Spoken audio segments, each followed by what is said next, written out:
That's right, turn that shit up, man.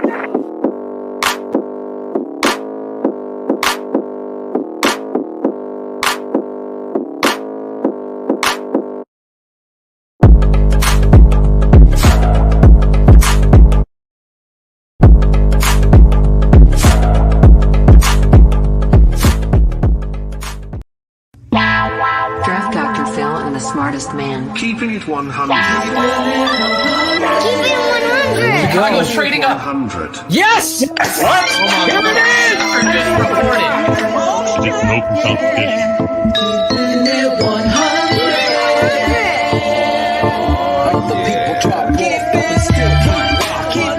I know we need to run the ball more. I'm not an idiot. Keeping it 100, baby. Keeping it 100. Keeping it 100, baby. Open competition. Keeping it 100. The smartest man. My Chicago Bears select Justin Fields, quarterback, Ohio State. Guess who's back? The two dudes that kept it real. The dynamic duo that you love, the smartest man and Dr. Phil. Breaking down the film, never a problem, kick it straight. Most shows focus on stats, we focus on the tape. We keeping it 100, never running east or west. We coming with that truth, cause that's what our fans expect. Cut off the faking anchor, moving forward to be free. But don't you worry, Shayne's got the dumbest tweets. It ain't no secret, Phil and Shayne got some haters. But now they're moused up like the true and now and laters. Debaters, straws get kicked like Coach Tabor. Cuts had to be made, we added a barber moderator. Up and down, boys got you double checking. Sad sack strolling like a fool drunk texting. Flexing on the truth cause you know they'll never change. Real, recognize real, that's what you get with Phil and Shayne. 100's what we do when we're breaking down the Bears. Fuck a play or a captain, all of the armchair. The tape never lies, the truth you see. We laugh, we analyze, so there's no babies like Maybelline. Straight to the truth with acumen and facts. We got a sad nerd, but he's not just giving nerd stats. Car crash, big impact like Max Sack. Every Wednesday night you got the smartest man and Phil back. Now we know you're smiling like a fat kid with fun day. We're back better than ever and we keeping it 100. Keeping it 100, baby. Keeping It 100. Draft Dr. Phil and the smartest man. Keeping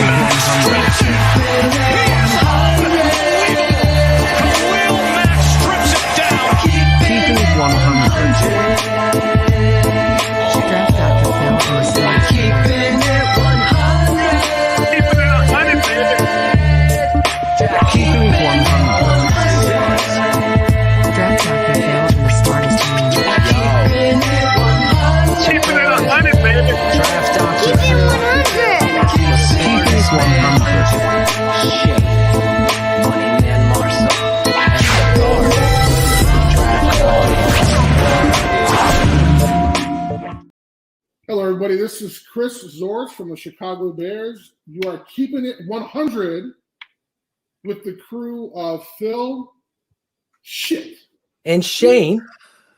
I've been Go called at worse. it. I've been Hello, everybody. This is Chris Zorch from the Chicago Bears. You're listening to the Tape Never Lies Network. So, hold on. Do you need a countdown? Hold on. All right, just read it through. Let me hear it. This is a practice. This is practice. This is Zorch of the Chicago Bears and the University of Notre Dame. You are keeping it 100 on the Tape Never Lies Network. There you go. I'll take that. That's perfect. Hold on. I forgot the names part. Okay, where the names go? Chicago Bears. You to say you do this shit every week. Come on, man. I'm sorry. So do you. You got a podcast. I'm promoting you. It's on a script. It's on a script. Come on. I type this shit out every week. I love it. Oh, we can edit it. I can edit it if you want. You're gonna edit all the shit. Oh yeah. Oh wait. Yeah. No, There's only 1,300 people watching. It's not Great Coach no Dre. pressure. No pressure, bro. Yeah, baby. Yeah. Queued up for you under pressure. We don't No, want to get no, we don't wanna need get to. copyright. No copyright. No. Be careful. That's not fair, man. How are you doing that? You can do all that and shit here? Oh yeah. Yes, I'm gonna teach you. That's why I gave you the number. Turn that off. I already feel like I am best friends with this guy. I really do. It Love depends this on how many takes we're gonna have. So No, take 3. Watch this. You ready? Watch who comes on the screen to give you support. Gangsters, what's up, guys? McLovin. Be at 20 for the Bears. This is Chris Zortz from your Chicago Bears. I'm keeping it 100 with Shayne and Phil. Phil, that's right. I'm a Tape Never Lies Network. Go Bears. Boom. Yeah. It's on the script. It's on the script. On the script. It's on the script. The following show is for mature audiences only. Tri-City Sports.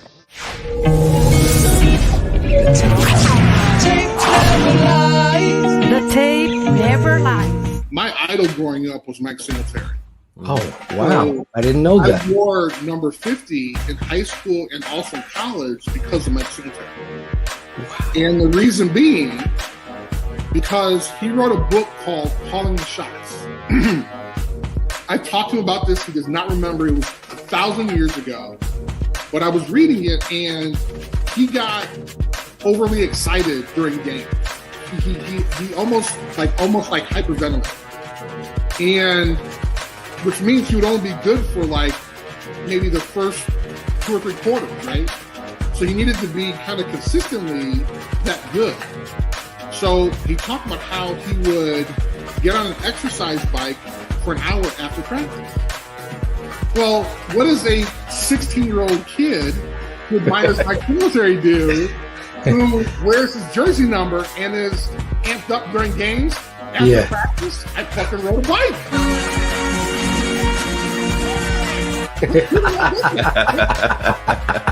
I mean, literally, if he was like, drink pink thinner, it'll make me, I'm like, I'm in, let's go. Let's do it. We're going to be here all day. We're going to be here all day, baby. I like this kind of party. So, needless to say, I was fortunate enough to have a chance to actually play with him. That's amazing. It was an unbelievable experience. One time we were in a game together, and my first time being in there, he called the play. I'm in the huddle going, holy shit, I'm in the huddle with Mike Singletary. He just called the play. This is fucking unbelievable.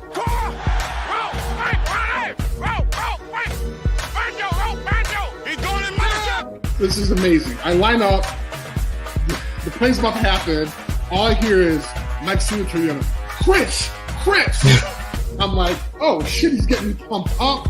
He knows the whole story about how he was my idol. He's getting me pumped up to get the play, make a tackle. This is going to be great. He's like, Chris, I turn on, like, yeah, what's up? He's like, you're in the wrong gap. What was it like growing up in your neighborhood with your mom and you Bears fans? And just talk about that story, man. So I can kind of sum it up. There was, after my mom passed away, a reporter asked, and this was maybe 5-6 years after my mom passed. Mm-hmm. And my mom was white, my father was black, never met my father before. And we lived in basically an all-black neighborhood. And the reporter said, hey, did you ever think that your mom, being white, because you didn't have that black role model in the home, you stayed in the black neighborhood to allow you to understand your culture? Now, I never thought about that. Instead, I was like, nah, you know what? I kind of blew it off. Right. Really went home that night and cried and was like, oh my God, Mom, is that what you did? It was a bullshit question after a game or something like that. And I kind of blew it off, went home and was like, oh my God, is that what you did? You know, and of course, went to her gravesite. And like really started having a conversation with like, is that what you did? And did you really make those sacrifices? And I say that because she was mugged a lot. She got beat up. People broke into our apartment. And it's kind of a funny joke because we didn't really have shit. So when they broke in, my mom was like, yeah, they probably came in and was like, damn, somebody already hit this place. Yeah. We was robbed. So I was the 5'11" defensive tackle. I mean, who the hell wants a 5'11" defensive tackle, right? So I knew that there probably wasn't a lot of teams that were looking for me, but I really wasn't concerned about being drafted in the first or second, third round, whatever it was. But I knew I was going to have a chance on the next level. So for me, having an opportunity to actually play in the NFL was important. So my draft day comes, and I remember this very vividly. Mel Kiper said, "Hey, the Bears are coming up, and wouldn't Chris George be a great fit for Chicago?" I remember that moment now that And I you was say like, "Oh, that's awesome!" And then my phone didn't ring, and I'm like, "The hell?" I thought Mel Kiper's a genius. No, script. It's on a script. Didn't ring. They picked Stan Thomas. I was like, "Damn!" At that time, they were able to do the first or second round on TV. So although they weren't, obviously second round guys, they weren't like at the houses or anything. And so I got a phone call, and it was Mike Ditka. Holy and shit. he was like, You can book it, take it to the bank, and cash it. "Chris, how would you like to play for us?" So if we can kind of pause that and put like 3 dots. I was determined to play. So did not play my freshman year. Next year, I asked the coach for a permission slip, and he kind of threw it at me like, "Yeah, whatever." Went and begged my mom again. She said, "Absolutely not." On the way to school, on the 87th Street bus, on the way to school that morning, I forged my mom's signature. Oh boy! Gave it to my coach. Oh shit! I've never heard this story. He was ecstatic. He was like, "Oh my god, this is great." Be at 20 for the Bears. So started playing my sophomore year on, and wasn't until about midway through the season we didn't have again, public school, we didn't have like a laundry, we didn't have managers or anything like that. So you could imagine how bad our uniforms smelled, our practice uniforms. Like, "What is this?" It's like, "Oh man." So we had a long talk. She started crying. I started crying. She's like, "You've been lying to me." And I told her that, hey, I was involved in some positive things. And there were guys, men being my high school football team, and my peers who were doing really positive things. And I wanted to be around them. It allowed me to actually play. But it wasn't until the last game my senior year that she actually came. And one of my high school teachers and my football coach dragged her to the game. She watched the whole game with her hands over her face. Not my baby. Right, exactly. Seriously. At this point, I had already accepted a scholarship from Notre Dame, right? And so after the game, she was like, "Oh, you're pretty good."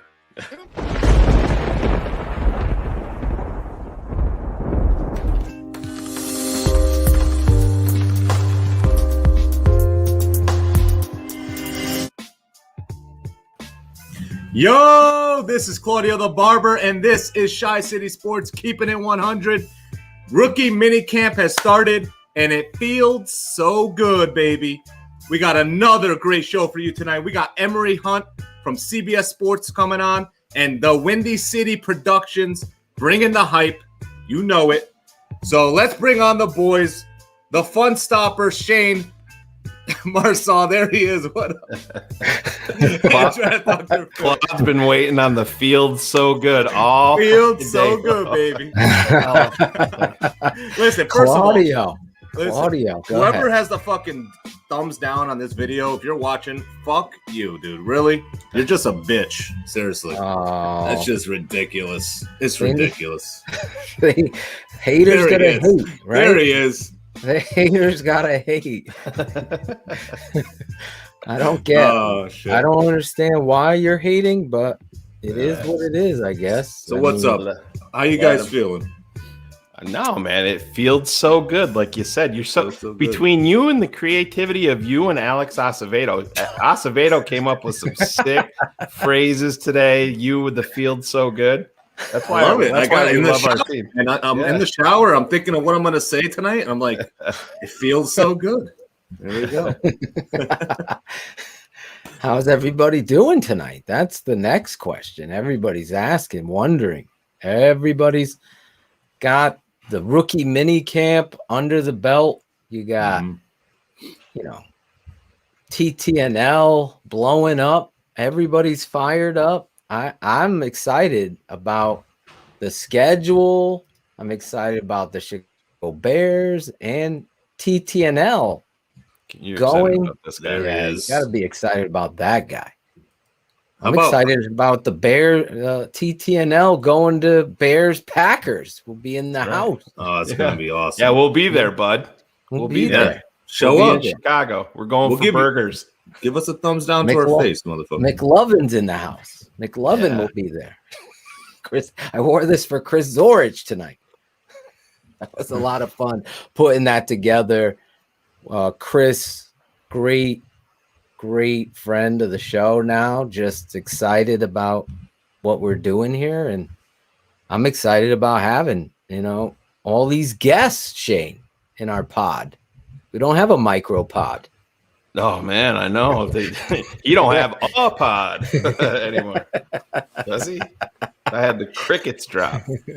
All right, Mikey. Every mic, you got to watch them. They're all bigots. Every mic, you got to watch the mics, not like the mic that we speak on. But if you got a friend named Mike, you got to check them. Not as bad as Dino's, though. Yeah, Phil. Yeah, that's not good. You wait till we get in the RV, Claude. That's when I get. That's when I get payback. Yeah, we're also traveling to Pittsburgh. Put on your Sunday best, kids. We're going to Sears. Oh yeah, we're gonna go live on the Winnebago. That's for sure. We're gonna have a TTNL Winnebago rolling up into Pittsburgh. There's a lot of exciting things. Obviously, we're going to be talking about it all summer long. Claudio didn't know what he was signing up for. Actually, do this show all year long and come up with things and fun things. Fun, guys. I enjoyed it. We'll see you next September. Those darn mics. That was funny. I think Phil and I both looked at each other at the same time. We're like, "Fuck is he talking about?" Guys, I had a blast. Here we go. Love you guys. This is it. Jalen Ramsey. He's a thumbs down. Yes, How about him talking some shit? Yeah, if you Google our boy Adam Rank calling him out. If you Google Jalen Ramsey father, a picture of Darnell Mooney comes up. Yes, exactly. I said it earlier. I'm calling a bold prediction already. Mooney touchdown on Ramsey week 1. Calling it. Listen, let's I'm go. so excited for Darnell Mooney because I believe, to your point, that he's got a lot of things to say. I think Jalen Ramsey talking that smack is like that karma smack. It's like the Penguin's hips in a fucking corduroy suit starting campfires with that. Hi, Phil. We are going to be in Pittsburgh Saturday driving up, right? Saturday. We'll be driving up Saturday to Pittsburgh. I cannot wait to see what this schedule offers. Yeah, it's gonna be fun, man. A little gonna be not really out back in it, but we'll be huddled up in the TTNL cruiser, and it's gonna be fun. It's gonna be a lot of fun. I know a lot of people have a lot of predictions, but again, I don't do draft grades. I just do feelings about a draft. I know we're going to have Emory Hunt on here tonight in about 10 minutes. This guy knows his stuff backwards and forwards in the draft. We're going to get into some of these undrafted free agents that we signed and look at this roster and a lot of the change that has come in just a short period of time with Ryan Pace and Matt Nagy. Now, everybody and their brother has an opinion. I see it and I get it, but I only could go by what the tape tells me. That's where I stand. So I already had a couple debates already, and I try to stay out of them because it's like, oh my God, it's like at that bar. I don't know. It's not to sound arrogant, but it's just when you know someone doesn't know football. Do you want to sit there and argue with them? It's just one of those things. Like, you kind of have to take a step out of that. It's like, here's my card, or I need a card. Here's my card. Watch my show. Talk to me then. Tell me about what it is you think after you've actually watched some tape. Then talk to me. What's tape? Don't pretend like you don't know who I am. or the network. Because I could tell you everybody in that fucking media knows who the fuck the Tape Never Lies is. And as I'll quote Kevin Fishbane, if we don't remember, Shayne, do you remember Kevin Fishbane's quote about me? Yeah, it was right here. Smoke weed every day. Smoke weed every day.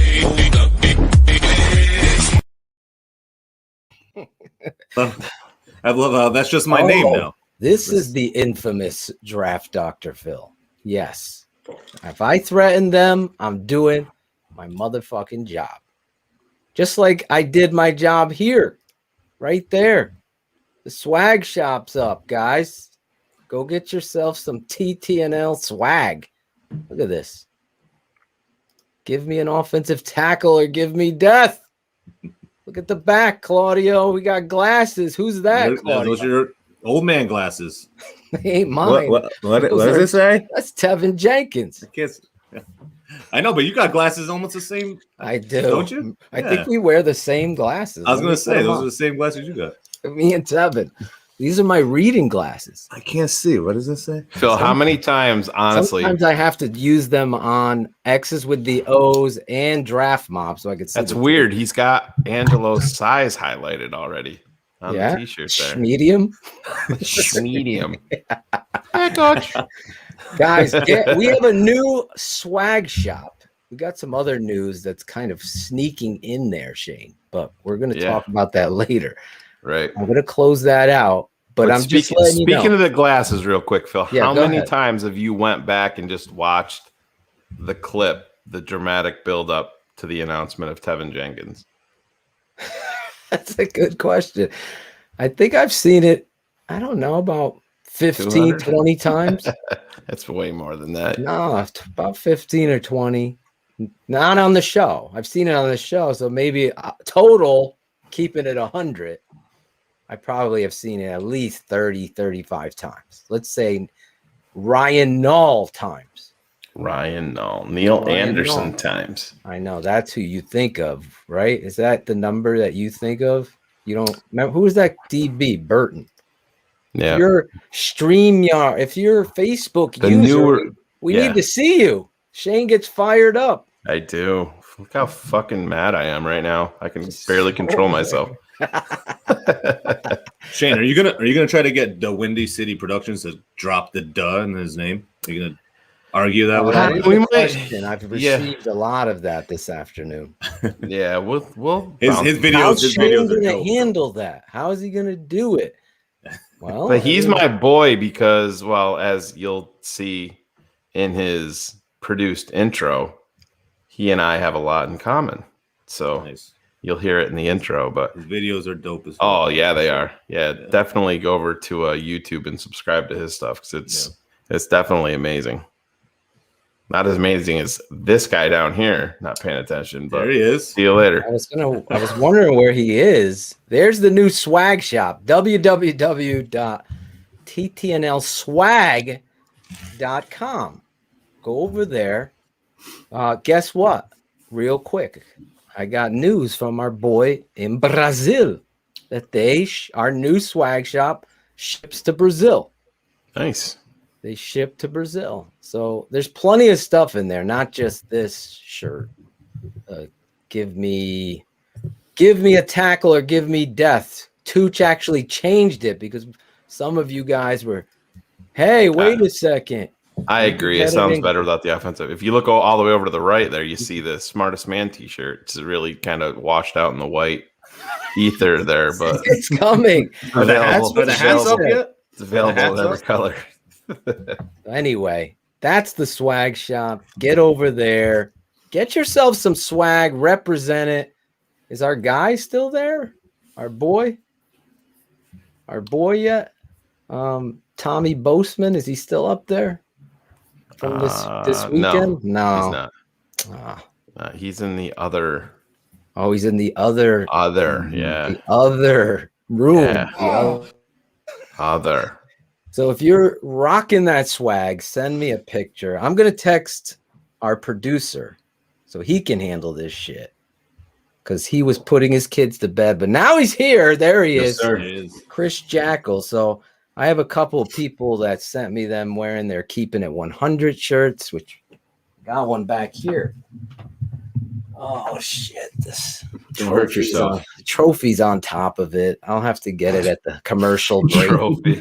What's the trophy for? It's the one he had made for himself. Best podcast. The one from DeVry? Best Is that the one from podcaster. DeVry? The best podcaster. It's my it was my DeVry Offensive Feels Player like, of the Year award. All American. Best University of podcaster of Phoenix. 2020. It's got my name on it. I'm just gonna put it back here. There you go. I coined it right when it happened. Everyone sold. I should have trademarked it immediately, according to sources. How do you do that immediately? You can't. I don't give a shit. They're all gonna run with it. EJ knows. Brandon Livingston knows. Cherie knows. That's all. I don't give Paper plate participation awards, or do I get them? That's the reality. Are you hitting home runs on 3-0 pitches? Uh-oh. Don't fire up TLR. Who's gonna get mad? What is that? I don't even know what. Oh, just go back to sleep over there.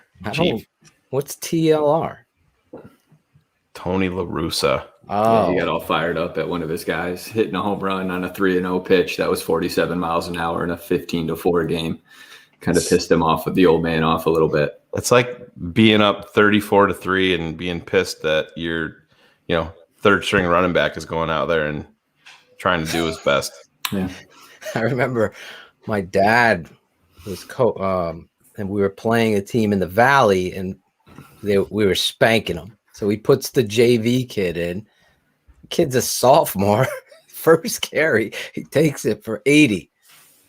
And his score is like 48-0 or something. And he put the freshman, he was putting all the young, he never would have, I don't want to say anything. You can fill in the blanks here. But if we were up, I didn't get another carry. So I could have had 11 carries in a game with 80-yard touchdown. And I'm pulled at the half. So stats to my father were like, fuck a stat. I don't give a shit. Coach, we're up 42-3. Can I play? Put me in, coach. If we were up 28-0, I did not even see a carry. That's the story. So we're up. We're spanking. After the game, the other coach comes after my dad. What are you trying to run it up on? He's like, I never saw my dad so fired up. He's like, you mean to tell me that you can't tell that he's got another fucking jersey on his back? Because the JV kids had, a different type of jersey than the varsity. I go, he put his... Anyway, that's how it goes down in football. People get fired up. They put a rule here in Connecticut. You cannot be up by a certain amount of points or the other 48. Yeah, it was 48. It's called the John or the Joe Cochran rule. Yeah. John Cochran rule. They should do that. They should do that for views on YouTube. Some people wouldn't even get their fucking podcasts up and going. Right? Oh, God. Always keeping it classy. You only got 24,000 views. Oh, you guys are duty heads. Can you go, imagine, Diddy. Let's go, Diddy. We got a big show coming up. Yeah. Can you imagine waiting all day to do a thumbs down on some? I'd be happy about it. Let him have their fun. That's probably the only excitement that dude's got in his life. I got a thumbs down on them. One. That's why you got to listen to my boy Bullets and Michael Williams. Go smash that motherfucking like button. Mm-hmm. Let everybody know, right? HL Priest is like Mick with Rocky. He's like right in your corner. That guy, you never have to worry about fucking HL Priest. Anyway, Claudio. What's up? You're excited about Darnell Mooney. Always. How many people have had thoughts about Allen Robinson since this situation occurred with Justin Fields? He's been very quiet. He has not really shown himself. I know He was just they're on. in camp. Is he in camp? I don't he know. Working out? They said that it was near perfect attendance for the offense. And I mean, you can say what you want. That has a lot to do with who you drafted at number 11 overall. That's that effect. I'll just be 100% honest. If the Bears didn't go make a move for a quarterback that night, I don't think that they have damn near perfect attendance. I agree. I'm just being honest. If you don't get cut for getting hurt off site, that also plays a little bit into it too. Yep. I think guys are kind of a little upset with the NFLPA, especially what happened over in Denver. Guys are like, well, I'm not missing out on my money. I got to show up too, but I'm running there if Fields is there, so I don't care. Yeah.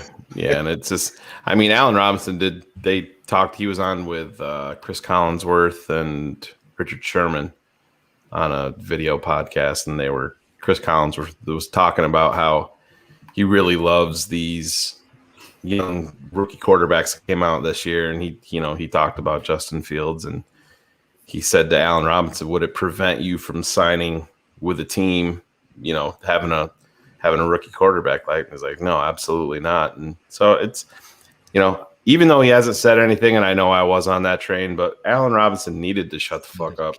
So I'm perfectly fine with it at this point.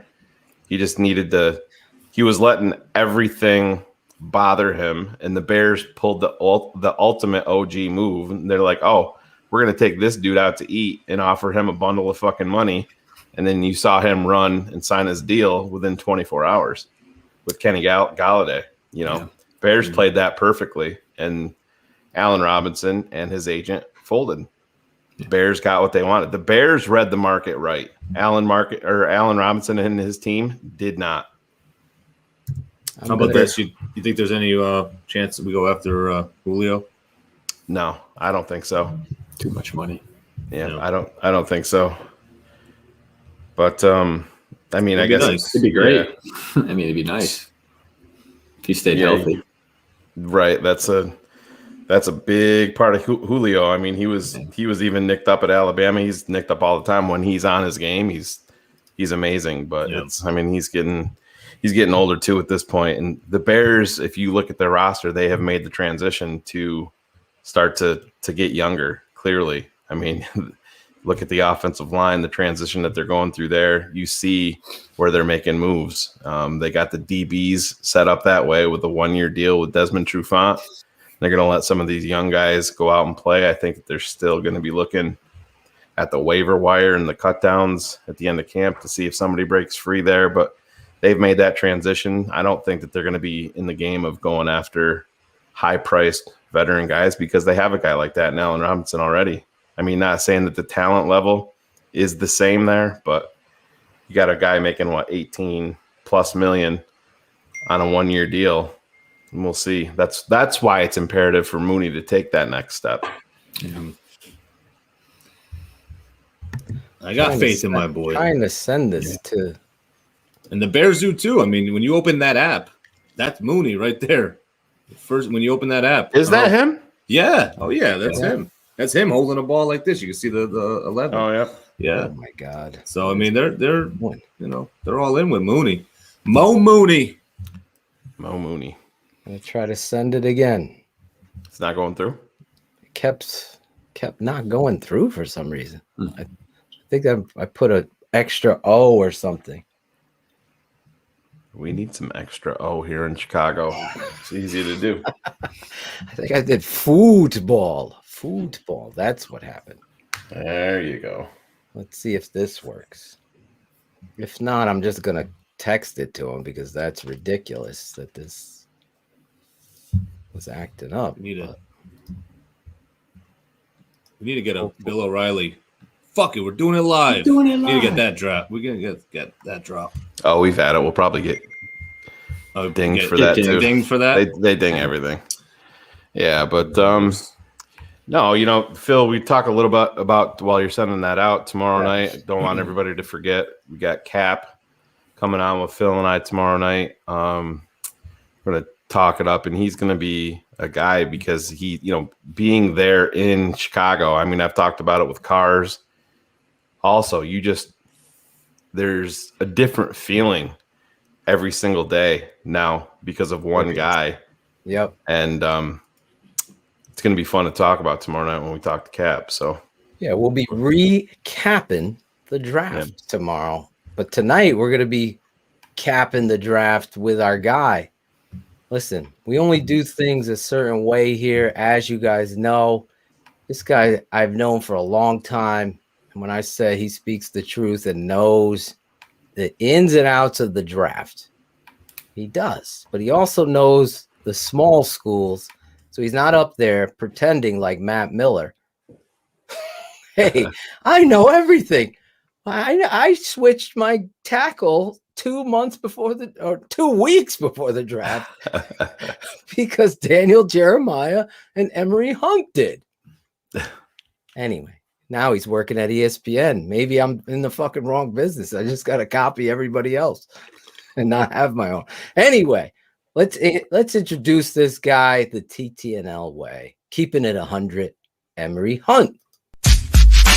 Ladies and gentlemen, when it comes to knowing NFL draft hopefuls, very few can come close to the knowledge that this guy drops year after year. But his expertise doesn't stop there. The owner of the football game plan, this dude holds more titles than Apollo Creed. TV host, author, motivational speaker, sportsline expert, former college running back, NFL draft expert, and the better half of the College Draft Podcast. TTNL fans, give it up for the star of the playbook. He's Emory Hunt. There he is. What's up, Emory? Man, that was one hell of an opening, man. I appreciate that. That's how we do it here, man. We don't pull any punches like Apollo Creed. You have all these titles. You're everywhere now. Shayne was telling me you're on Sirius NFL radio now, too? Well, I've been a guest on a couple shows, Sirius XM, ESPNU. Just been, like you said, all over the place. Everywhere, yeah. He sure has. It's great. You have your fake ID like McLovin to get you in all these places. Long time no speak. How are you, first of all? How's life treating you? I know you're busy, so that's a good thing, right? Yeah, that's a great thing. Life is good. It's fun. Football has now been always for me has been a full-time, all year round thing. And this year you kind of put that to the test with the college football season being split into two. So it's still really all year round. So nothing really has changed for me. I just hadn't been out to many stadiums like I would have gone to during a regular season. I called a few games in the spring, but it's definitely not like it would have been if it was in the fall. I was really looking forward to having you on tonight, Emory. I said every year after year, being a Chicago Bears fan, it seems to be much of the same. And we talk about quarterback, and we invite guys like you on that know all of these prospects, hoping that you like the guys that we pick. But this year with the Chicago Bears draft, it's felt so different, and obviously it started right up there at the top. We sat back, and you've played football and been around this beautiful game your entire life, and where it all, if you don't have a quarterback, you're not gonna have much of a chance. And just speak on what the Bears did moving up, and were you shocked that Justin Fields fell to where he did? Because me looking at it from my vantage point, I said, if I'm the Jets, I'm running up to the podium and drafting him, getting him there in the big city. But I want to hear you speak on it. No, I was totally shocked that he fell that far, and was shocked that the Chicago Bears was a team to go up and get him. I'm like you. I thought at worst, San Francisco would have made the pick, and he would have gone in the top three. I had those guys rated: Trevor Lawrence, Justin Fields, and Zach Wilson as my 1, 2, and 3 in that order. So I expected him to go no later than 3. And if he didn't, at worst 4. thought Atlanta would have probably taken him and just, had a plan in place for Matt Ryan to be on his way out in 2022. But the fact that Chicago was a team of all teams, because I had already kind of relegated to the fact that Chicago was going to eye someone like, Kellen Mond or maybe a Kyle Trask or someone like that. Thank God. In the second or third round, a day 2 guy, right? Day 2, day 3 guy. But I didn't think they were going to be aggressive and go up and get a guy like Justin Fields, and it worked out perfectly because they got someone that is going to come in and has the temperament to play in a big city, in a big time football town, with all the pressures that are surrounding guys playing in that, in that town, whether it's New York or Chicago, and playing that position. And, being the talent that he is, man, it's like Chicago landed the ideal pick. Someone that could be a +1 in the run game, someone that can do what you need him to do, throwing the football, someone that's not going to fold under pressure, someone that's going to actually raise his game when pressure arises, not just pressure from the defense, but pressure of the situation. And with the defense Chicago has had for the last 5 years, they've been a quarterback, I believe, away from being serious contenders. They could be the Texans when the Texans drafted Deshaun Watson and how quickly it turned around. And I see the Bears doing the same thing. I see them as a playoff team again this year. They were a playoff team last year with that quarterback situation, and now you throw a better person at that position in with virtually the same defense. I just think that Chicago's going to be in it again. Emory, we've known each other for a long time.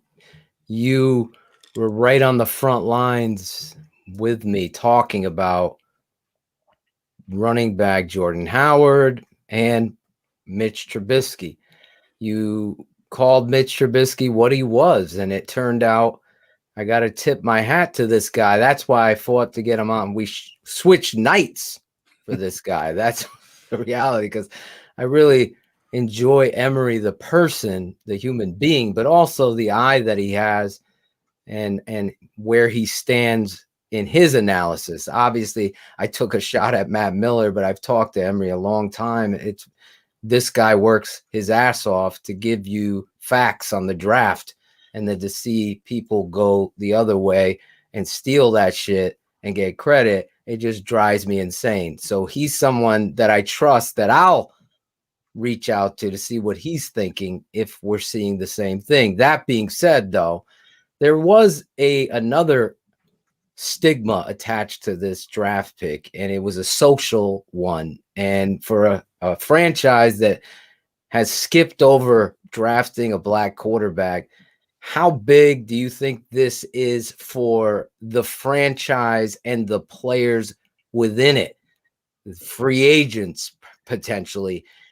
That stigma, I heard, because I talked to a lot of players that are on the Bears and the league, and there was this stigma attached to it. I know you spoke on it before. We talked about Mitch. How do you watch Mitch and Watson and come away with Mitch? You know what I'm saying? So it was something there. Do you think this situation, this guy, everything leadership under the pressure, but now this social thing, the city of Chicago as one, is this that moment for us? I've never seen one city like completely rally around one pick, like the Chicago fans rallied around Justin Fields. I think everyone in Chicago saw this as, thank God they got the right one. So, it will see, but at least this is a step in the right direction, because think about the team that the Bears traded with to get this pick. That's another situation where the Giants. You look at their history and it's like, so you mean to tell me you're sold on Daniel Jones? Like, why would you trade that pick to a team in the NFC to go and get what I believe is the next Deshaun Watson? That's who I compared Justin Fields' game to. So you traded away Deshaun Watson for Daniel Jones. So you look at that situation, and that's one team that's like that. Detroit seems to be another team that's like that. They're fighting the same stigma that Chicago had. Probably not as worse as the Giants situation. Yeah, I didn't even think of the Giants. Holy shit! Think about it, right? And so, holy shit! When you think about Chicago, Chicago has had Henry Burris play some games. They've had Vince Evans. They've had Cordell Stewart. So they've had starting black quarterbacks. I don't think that was an issue. It was just a situation where this regime passed on those two guys for that guy. So I don't think it was that component as deep with Chicago as it is with other franchises. But I've never seen a team in a city universally like one pick the way this team, this city galvanized around Justin Fields. I think the city knows that they got a winner. I got to double down on this because tomorrow we got David Kaplan from ESPN 1000 on and NBC Sports. I love this dude because he keeps it 100. That's this show. Is this the best sports moment? And I bring Kaplan up because he is saying, and I'm giving you my hand here. No, I'm not going to play poker. I think this is the best sports moment for Chicago in the last 20 years because football is number one. I hear what you're saying with Cordell Stewart and all of that stuff, but there's never been one drafted by the Chicago Bears since Vince Evans was an 8th round pick at a USC. And we're going to have former safety Doug Plank tell you the truth about Vince Evans and that story. It's going to be awesome. It's time to talk about USC too. Yeah. Oh, yeah. Yeah, you ain't kidding. Rodney Peete. The last one. Rodney Peete. I loved Rodney Peete. I loved Rodney Peete. And I actually prayed that the Bears drafted Rodney Peete before the draft. I remember as a kid. But anyway, is this the biggest moment? Just like you said, you're from afar. You're in Jersey now still. So you're in Jersey, but you're born in Louisiana. You're a Saints fan, although you've put your fan card probably away. But from afar, do you think this is the best sports moment to see the Chicago Bears take this dynamic? I think there's just that unexplainable thing on tape, Emory, that energy that you see resonate, like that confidence, like the ultimate alpha that he walks into a stadium, you got a chance no matter who you're playing. We have never had that at the quarterback position. He's the best quarterback the Chicago Bears have ever drafted in my lifetime, and that includes Jim McMahon, in my opinion, coming out of college. So for me, I'm saying it's the best sports moment in my lifetime as a Bears fan, and that 85 Bears win is probably up there number one and this number two, but 20 years. I know I give you a lot. I think you are, you're fanboying a little bit right now. I used to enjoy watching those Bears defenses. Again, growing up in New Orleans, Saints fan. So the 2006 NFC Championship game, I believe. Yep. All those Bears defenses. I think Lance Briggs is a Hall of Famer. Obviously, I think Charles Tillman is a Hall of Famer. Those Bears defenses would, sometimes you felt like the Bears were playing with, 10 guys out there, and all of a sudden, out of nowhere, Mike Brown comes up with a Johnny on the spot interception when the ball is just tipped in the air. You don't even see him out there on the field, but he's always where he needs to be. So I always like watching those Bears defenses. I thought they did a great job. Matt Forte, another guy from New Orleans. So they've always had good moments. I would say it's probably the best Chicago football moment in the last 10 years. Let's do that. There you go. I'm 10 years. I'm cutting that for the highlight for tomorrow. I love it. I'll take it. I am in a football bubble. 10 years would be 2011. And granted, the Bears have made the playoffs, but they didn't get to. When the last time they got to the NFC Championship game? 2010. 2010. All right, so that puts you right. 2011, they were on their way. That's when Jay broke his thumb that year. They were 7-3, and he broke it against San Diego at the time. They were rolling. Nobody talks about this was the biggest play of that game because the Bears probably should have gone to the Super Bowl that year too. Yeah. If Urlacher doesn't get tackled on that, Oh my that's God. the game right there. Yeah. If he breaks Aaron Rodgers' tackle, Oh my God. and he scores, which he was well on his way to score, the Bears have enough points that defense will shut it down, and they go to the Super Bowl, and you hope that Cutler would have been able to play. So good 10 years definitely puts me after that. So yeah, 10 years. Okay. You did it. Emory, you talk, just about the leadership qualities of Justin Fields, and it's from where we came. I don't want to turn this into a Mitch Trubisky bash fest, but I've spoken on it a number of times. Mitch got up at a press conference and talked about they wanted to know what he was working on, and he said, "Well, I'm reading books. I'm reading a lot of books." And I said, "Well, what are you reading?" He said, "I'm reading a lot of books because that's what leaders do." And when I heard him say that, I'm like, what do you do? Why are you even saying that publicly? First off, it's very strange. Well, when I listened to Justin get up at the rookie minicamp and they were talking, about his first NFL type experience and stuff like that. And they said, what is your mindset when you come in here? And he goes, my mindset is to come in here and take number one, to be the starting quarterback of the Chicago Bears. And he said, if you're on this roster and you're not trying to do the same, then you don't need to be here on this roster.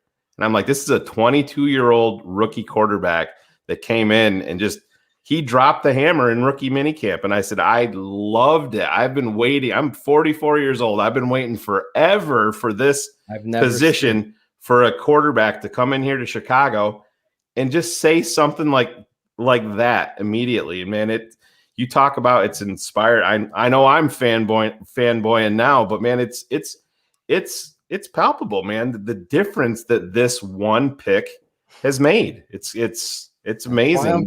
I'm pushing for 20 years. But speak on that when a guy comes in so young, but more importantly at that position and says something like that. I mean, as the vets have to hear that and see that and be like, let's go. This is our guy.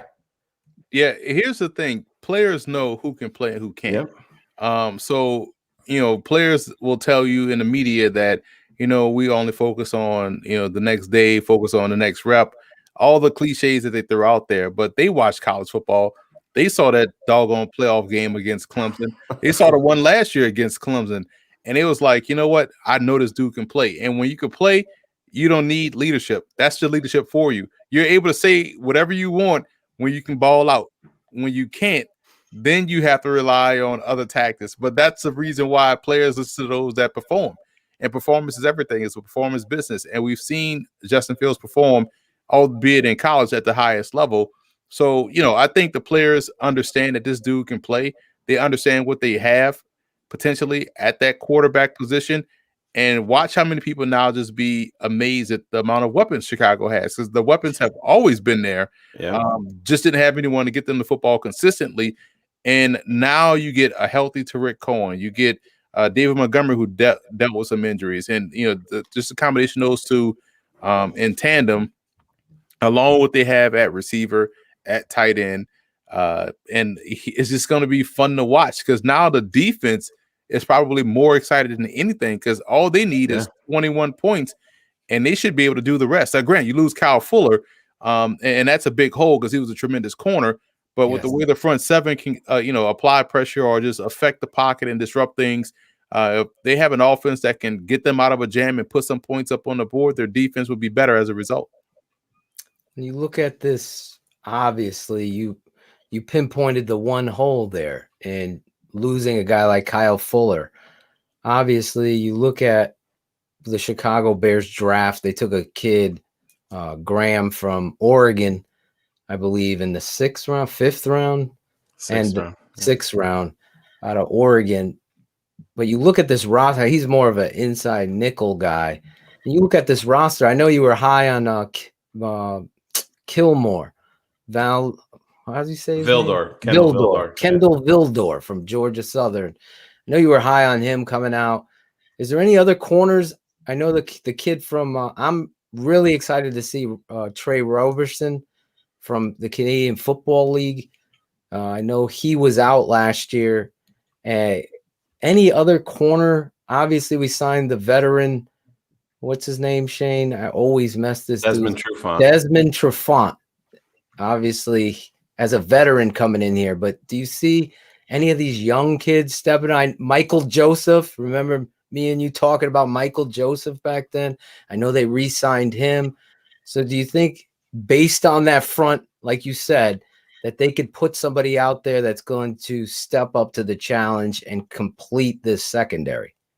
You know, Johnson, they drafted last year in the second round of Utah. Right. And, you know, that's someone to keep an eye on. You really, there's only a few schools, you know, Utah being one of them, San Diego State being another, and Pitt being another. If you told me you're taking a defensive back from one of those three schools, sight unseen, I'm already in. Like, because you know what kind of, and Washington, you know what kind of defensive back you're getting. So you don't have to even watch the tape. Oh, they're coming from Utah, San Diego State, Pitt, or Washington.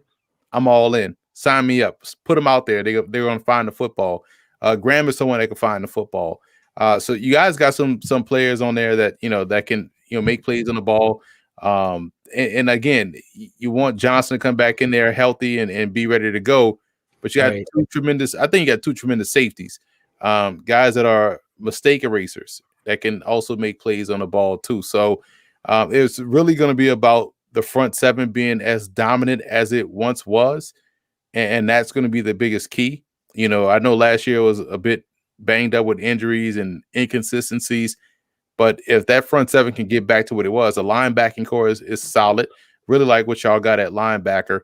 I think it helps you grow into those roles on the back end at corner, because safety, I think the Bears are straight, but at corner, they're going to expect some young guys to step up and ready to go, and they wouldn't move Fuller if they didn't expect a guy like Johnson to be able to step up and take the reins by the horns, or take the bull by the horns, or the bear by the paws, or whatever. The bear by the honey. Emory, when you remove Justin Fields and go, you look down the rest of this draft class, where's somebody that gets you excited, or just speak on it a little bit, direction that they went, or a player that they got that you like? Well, I'm looking at the draft here now.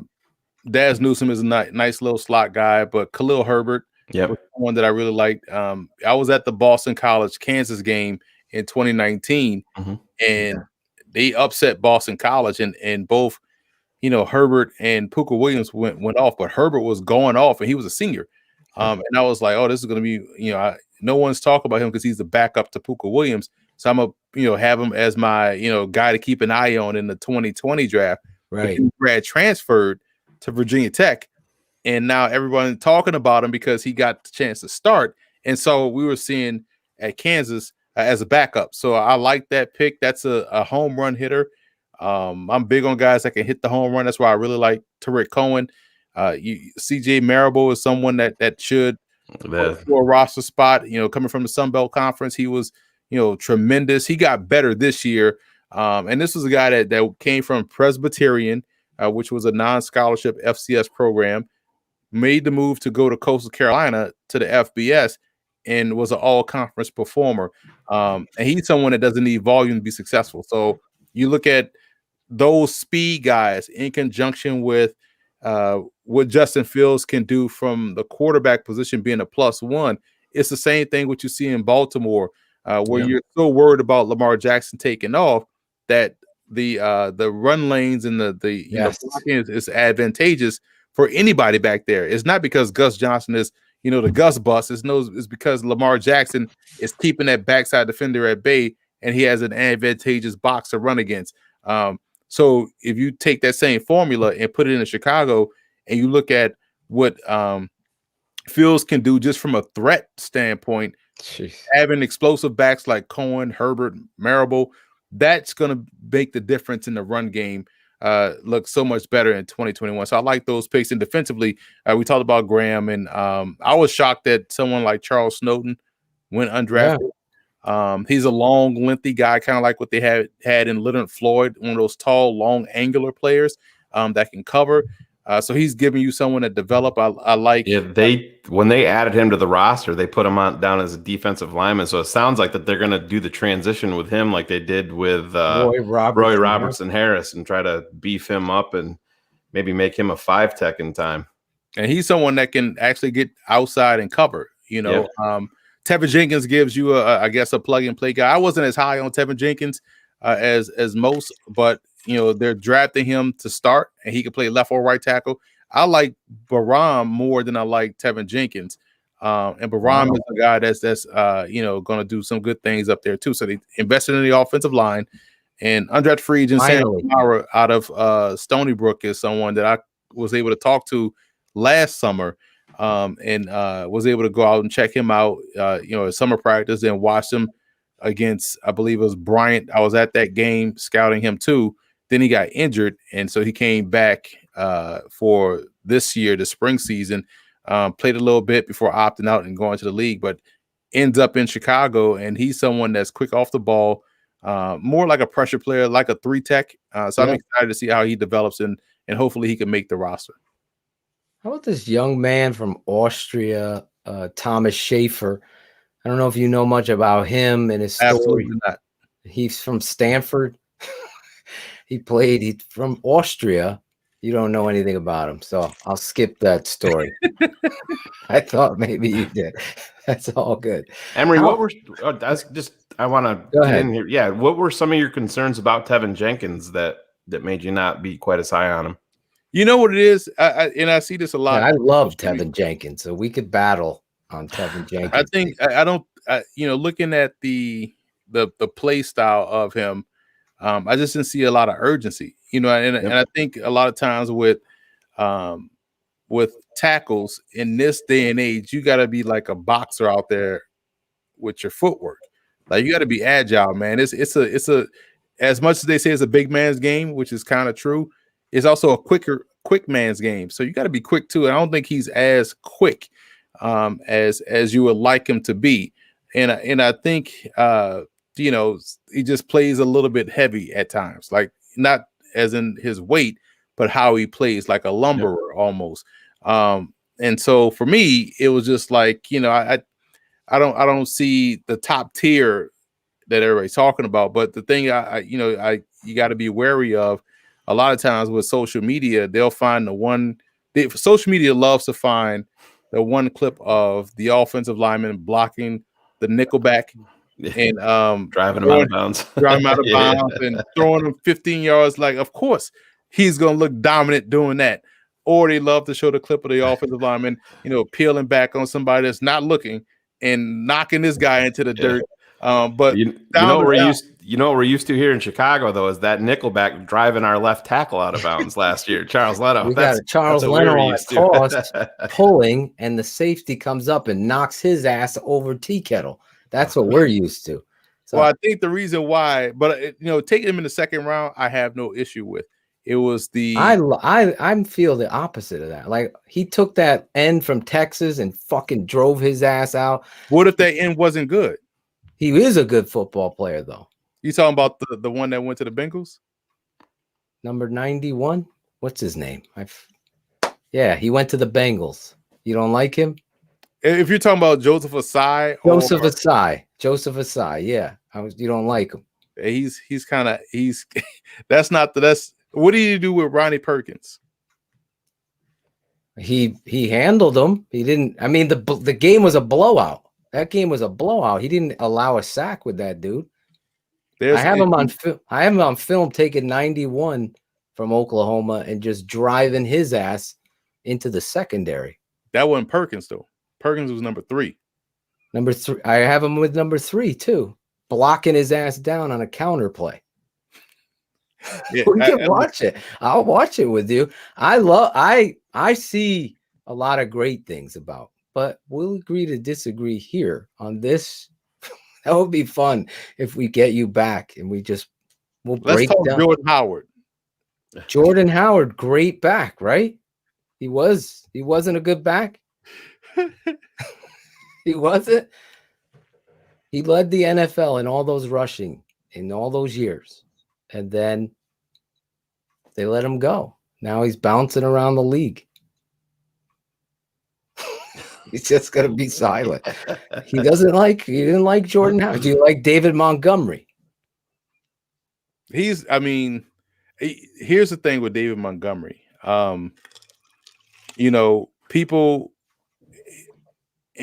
People hang on the stats that they want to hang on, or the things that support their argument. So you'll see a stat come out that says forced the most missed tackles in college football. But when you look at that stat in conjunction with yards per carry, which was at 4.7 in 2019, that's not good. That means you're making people miss, but you're not going anywhere. Yeah, but he had the worst offensive line in football. Of course, And no help and weapons, right? I've heard this excuse for there's no excuse. There's none. There's the tape. The tape shows me he's elite. So Jordan Howard. I'm not Jordan Howard. David Montgomery. Excuse me. Yeah, you had. I saw him put the picture up there. He was going to put it up, the producer, but he pulled. But I'm just saying, David Montgomery is phenomenal on tape, especially with what he had to deal with. And let's keep it 100. He had a rotation of linemen going in and out. He's getting hit in the backfield, breaking tackles, breaking constant, and moving the chains. And he had a coach that doesn't know how to run or commit to the football. That's what I see on tape. I'm not talking about what he did in college. I'm looking at his tape here, and he had a left tackle that was a JV football player. Probably couldn't start on any other team. The Denver Broncos needed a left tackle, and they're familiar with. They chose our right tackle, Bobby Massey, because they know Charles don't work. We'll go back to this again. You won the Jordan Howard based on attrition. Based on attrition. But I'm going to win the David Montgomery battle and the Tevin Jenkins. But you like Tevin in the second round. You just didn't think he was a first round guy. Right. And so when you think about first round talent, you're thinking about someone that's an impact. Like that's just going to, you're thinking of top 32 players regardless of position. And so for him to go in the second round just makes so much sense for Chicago, because you didn't value what a flash may have been, or the combine circuit may have been, or pro day circuit rather in 2021. But his tape to me didn't say first round, and so him going in the second round is fine. Now he's going to be asked to step in and start right away.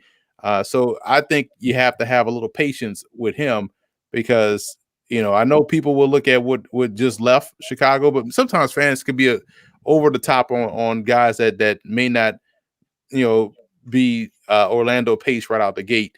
But you want to give him a little bit of time to really get his sea legs underneath him, because he's going to see a ton of different types of pressure that you're not able to see in college. Because the thing is, in college with the wide hash marks, you could really scheme out pressure. You don't really get pressure like that. But in the NFL, the entire game is played in the middle of the field.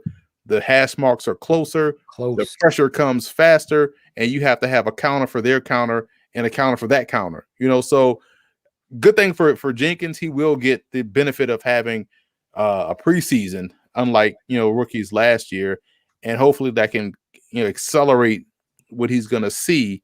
Down in, down out on at the end, especially in that division too. They got some legitimate guys that are good power rushers. And that's something you want. You have to get used to.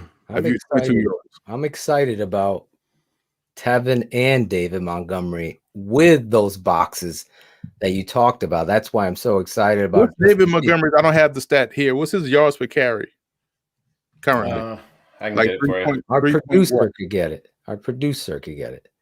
But again, I don't go by the stat. I'm going by the tape showing me what this guy is, because this is a guy that refuses to go down. He's getting hit in the backfield. You got a fucking center. He's 4.7 yards per carry. With a coach, listen. No, he's 4.0 in his 2 seasons. Yeah, but last season he didn't have help. That's why if he had help now, he'd be at 4.1.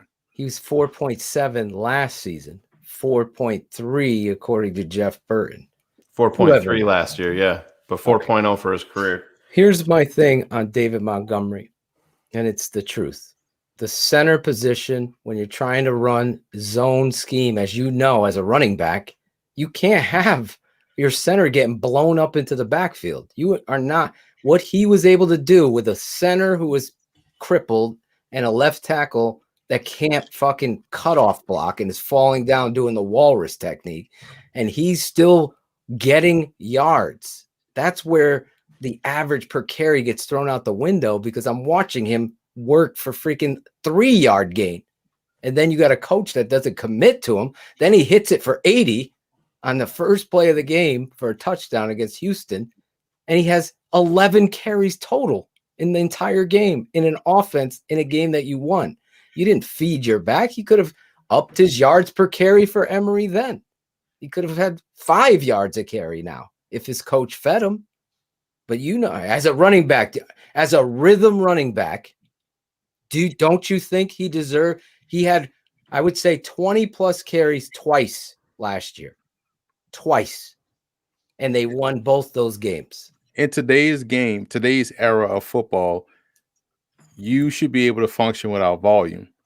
Volume is gone. You know, and the reason why, because guys in college don't get volume, you know, because the way the offense, even in high school, Are you confident Matt Nagy, the play caller, head coach, with Justin Fields and with the running game? Honestly. Absolutely. And here's a reason why. Think about what they brought into that position just this offseason. And what's the common trait of those guys that they brought in? Speed, explosiveness. At running back, you're talking about. You're talking about Justin. Yes. Talk about running back. So you're confident in Nagy, the head coach and play caller. I just want to know. Yeah. He's my biggest concern out of this whole team. But that's what I'm interested in that. I'm happy to hear that you are comfortable with him. I'm not. Great players tend to make you look smarter as a coach, and you see that a lot. And it's not, you see that on the collegiate level. You know, it's not like Nick Saban is this fantastic X's and O's guys. He's good. He's strong. He knows what he's talking about, definitely. But it's easier when you have the best players on both sides of the ball. You know, and so if you got good players, 9 times out of 10, every decision you make will be a good one. That's the NFL, though. That everybody's got great players in the NFL. Do they? Yeah. Yeah, I think they do. A lot of politics. You just clowned like 5 offensive linemen for the Chicago Bears. I'm saying a lot of politics plays into this game, especially in Chicago. In New Orleans, that shit don't happen.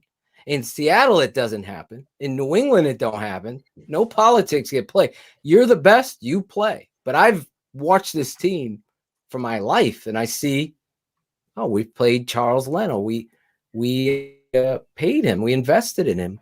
He decided to fucking hit the Waffle House across in Indiana in the region every weekend and not working after he got paid, gets married, gets a kid, and he's not playing hard. But we paid him, so we're going to keep there's no accountability. Charles was a talented 7th round pick out of Boise State, right? But he didn't work. Like James Daniels went and did work. He worked on his body. Now he's clearly your best offensive lineman coming into this season. We'll see how everybody else comes, but that work ethic, I think you can agree, matters too. Everybody's talented in the NFL. I believe. I've seen it. I just think some people don't.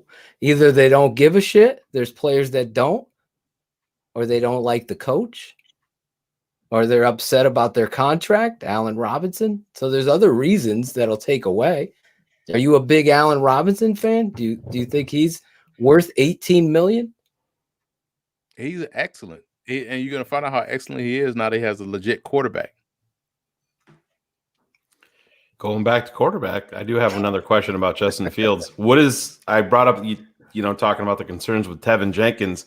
Emory, if you're looking down on Justin Fields, and we all know the good, what are some of the things that concerns you with Justin Fields that you feel like he really needs to work on to take that next step? I mean, because we can all hype him up as much as we want, but now it's go time. What things do you think he needs to work on to be a NFL quarterback? I think he has the reason why I compared him to Deshaun Watson. He has the same type of thing that kind of you wanted Deshaun Watson to get out of his system. And sometimes you got to be quicker to decide, all right, I'm gonna just take off and run, or I'm gonna just take this layup and live to play another down.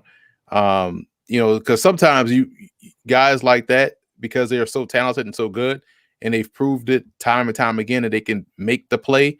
They want to make the play too much, and they end up sacrificing either their body or sacrificing the play as a whole. So you kind of want him to be a little bit more judicious when he runs, but also be a little bit more selective on when and where to run somebody over. Sometimes you watch Deshaun Watson play with the Texans, and you like, this dude think he Christian Okoye. Like, you can't run over everybody. Like, you got to really get down. And now if you're in a goal-to-goal situation, or you see the pylon within your sights, okay, now you can lower your shoulder. But also sometimes, you don't have to hit the home run every time. A double is nice. A single is nice, and because sometimes you leave yourself open, say hits in the pocket. And you're going to see this a lot with mobile quarterbacks. They tend to get sacked a lot, because a lot of times they run themselves in the sacks, or they hold the ball and then they get sacked. So you just want to see him be a little bit more judicious in when and where to make decisions as far as running, or just either getting rid of the football, living to play another down, or just taking the single as opposed to trying to get the home run. Our 7th round pick, Tunga from BYU, the nose guard. What are your thoughts on him? I see people in the chat wanting to hear what you had to say about him. Strong point of attack player. And, you watch BYU, and this is what I like about the styles in football. How you are tends to, the other side of it tends to develop the same way. So, for instance, when you like Alabama's offensive line and how they power off the football, how they just blow guys off the ball, well, think about the defensive line and what they face every day at practice. So your defensive line by nature will be just as strong as your offensive line. If you're out there airing it out every day in the Big 12 or in these spread offenses, and your defensive line they probably have a variety of pass rush moves, but when they run up against someone that can run the ball, they don't see that much run in practice. They won't be apt to do it. BYU, you look at their offensive line, 2 NFL draft picks, 1 NFL player that should have been drafted, but it's now with the Jets, and Tristan Hodge. They were a phenomenal offensive line. They ran the ball really well. Algeria is a running back that we're going to talk about next year. And you saw what Wilson was able to do with Weeks in the pocket, to throw the football. On the flip side, they had one of the more stout defensive lines in college football. They were good against the run. Right. They were able to collapse the pocket, and Tunga being that guy on the inside, a pressure player from, he could be a true zero. He could be a one tech or a shade. He's getting upfield. So I like the strength that he plays with. So he has good functional strength, and he has been battle tested because of the offensive line. That, again, he went up against 3 NFL players every day at practice. So I know that's what we saw manifest itself out there on the field when they were on defense. And I think that's another reason why I have full confidence in him being a good rotational piece up there for Chicago. So you get Eddie Goldman back. Obviously, he was gone last year with the COVID and his family and the concerns there. Is this guy more just a nose guy, or is he someone that can also be versatile enough to play pass rush downs as well as maybe some 5 technique, or is he just a rotational piece in regards to with Eddie Goldman returning? I think he's more of a rotational piece because of that reason. Goldman has a little bit more twitch, and Tonga is good. But Goldman is a little bit better. So I do see him being a more of a rotational piece to give Goldman a breather, and maybe he can develop into something. But I do think he's more of a run stuffer than he is a pass rusher, so to speak. Emory, are you familiar with everything that went on with Anthony Miller? With the playoff game getting thrown out of the playoff Saints game. fan, so he better have watched it. He's another one that I don't know what Chauncey Gardner-Johnson says to folks. Obviously, he's able. He got Javon Wims out of character. He got Miller out of character. So, I think that's just the tipping point of receivers getting frustrated with. Think about the receiver's disposition. Number one, you are basically running relays every play. You're doing cardio every play. At least for a running back, when you're getting the football. Receivers, you hope that so much has to go right for you to get the football. Line has to protect, quarterback has to find you. You have to get open, and then the quarterback has to throw you a ball that's at least in the same area code for you to go and get it. So when you look at what happened with Chicago last year, two of those things wasn't happening. And so if you're a receiver, you're going to be already frustrated because you're like, I'm just running out here for my health. I'm just doing cardio for 65 plays a game. Yep. And so so cornerbacks know that. And so, they're just chirping at you the entire time. And you are already frustrated with your own current situation that you snap. Now, I'm not condoning snapping to that regards where you're hurting your team and get thrown out of a game like Wims did in that situation. That was a huge penalty. And Miller did as well. But at the end of the day, I think the frustration was just because of the inept passing game. I kind of got those guys out of their game in conjunction with, Chauncey Gardner-Johnson, who's probably one of the best trash talkers in the game, judging by the reaction of people that want to kill him. Even his own teammate wanted to fight. So obviously this guy is elite at doing that. So I think it was just a cascade of problems for that. I would probably try to keep him around. I like Miller. I like Mooney. I like Robinson. I like, obviously I was on this show and I told you guys I like Wims as well. So I think the Bears have some. What about Riley Ridley? Here's a guy that's been in the coach's doghouse because we have some inside information that he challenged Coach Nagy and the staff about accountability in the route tree and everything of that nature when it came to some of the names that you listed, not Mooney or Robinson. And apparently you get into the doghouse. But as far as his talent is concerned, Ryan Pace labeled him the beacon of light in that draft that they were able to obtain him. However, he's only seen about 8 reps in his career, all of which every time he's come onto the football field, he makes a play. What's your thoughts on Riley Ridley? He has to find a way to just go out there and be productive.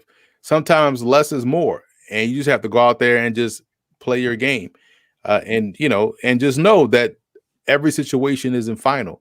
So I say that to say if he's going out there and knowing if he's saying or seeing that he's better than the people that's out there performing with him, and he's outperforming those guys in practice, just know that your time is almost up and you can go sign somewhere else and, show that they made a mistake not keeping you or not playing you more. We've seen this over time. Joe Horn was a guy that was, sparingly used in Kansas City, goes to New Orleans and becomes an all-pro, becomes a Saints Hall of Famer. So we've seen guys go from one situation, to the next and do well. Not saying it's a one-to-one, but it's not uncommon for, someone that was barely used at one spot to go to another spot and really showcase and shine. I want to go back to Anthony Miller just a little bit because I think it is important leading up to and maybe you might not even have known this, Emory, leading up to the playoff game, they specifically sat down Anthony Miller and Javon Wims and showed them a 25-minute video clip of Chauncey Gardner. Just this is what he does, and I don't care what he does, you can't react to it because Darnell Mooney was banged up, so they were already down a guy going in to the playoff game. And it just that's where I have the problem with Anthony Miller, because I understand the quarterback situation is a big part of what he does and how he produces. And he came in as a rookie, got the 7 touchdowns, and hasn't sniffed anything close to that. But man, when you're on that stage, he had his chance there to really, make an impact. And he got thrown out after they spent an allotted amount of time with these two guys. The guys reminding them. You can't react to that. And I mean, the owner of the Bears came out 2 days after the playoff game when he got ejected and really called him out. I was shocked that he was even still on the roster and on the roster to this point. I said, I don't know if they're going to keep him for the long haul or try to trade him to a team, maybe for a conditional pick, if somebody gets hurt. But how does that affect your thought process at all, with Anthony Miller, when the coaching staff sets them down and said, hey guys, this is what's going to happen. We already know it happened to Javon Wims earlier in the year and you got tossed for it. Anthony, you guys cannot react to this.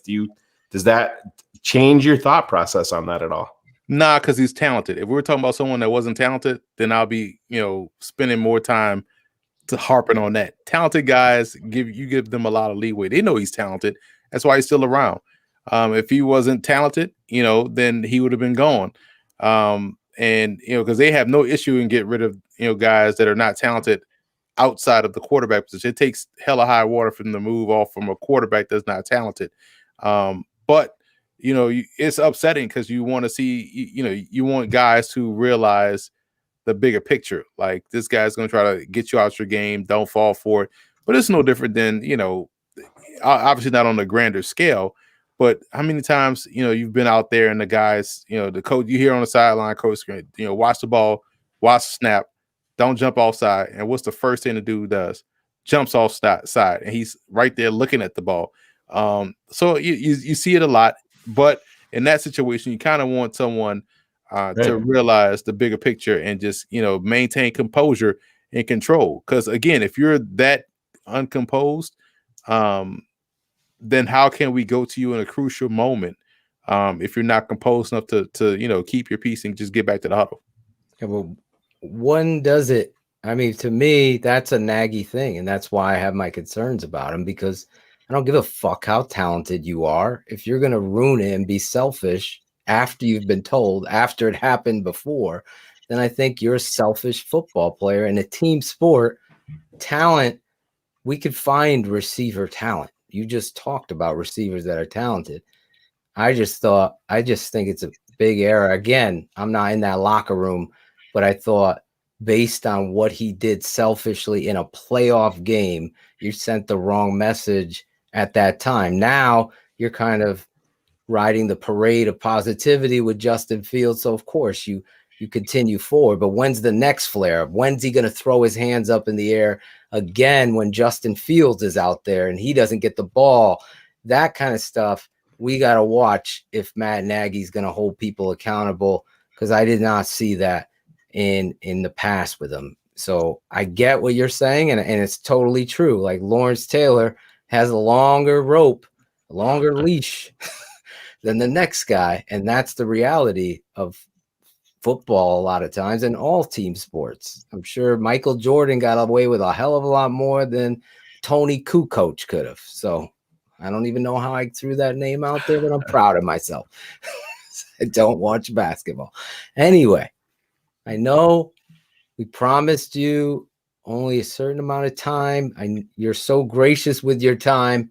Obviously, we're going to have to set you up at some point. You tell me, what part of the season will you come back to eat crow? That's what I want to know. I just want to know if you still have the original video of me telling you about Jordan Howard, me telling you about Mitch Trubisky, and me telling you about Tariq Cohen, who outshined Howard that rookie season. How's he been doing since?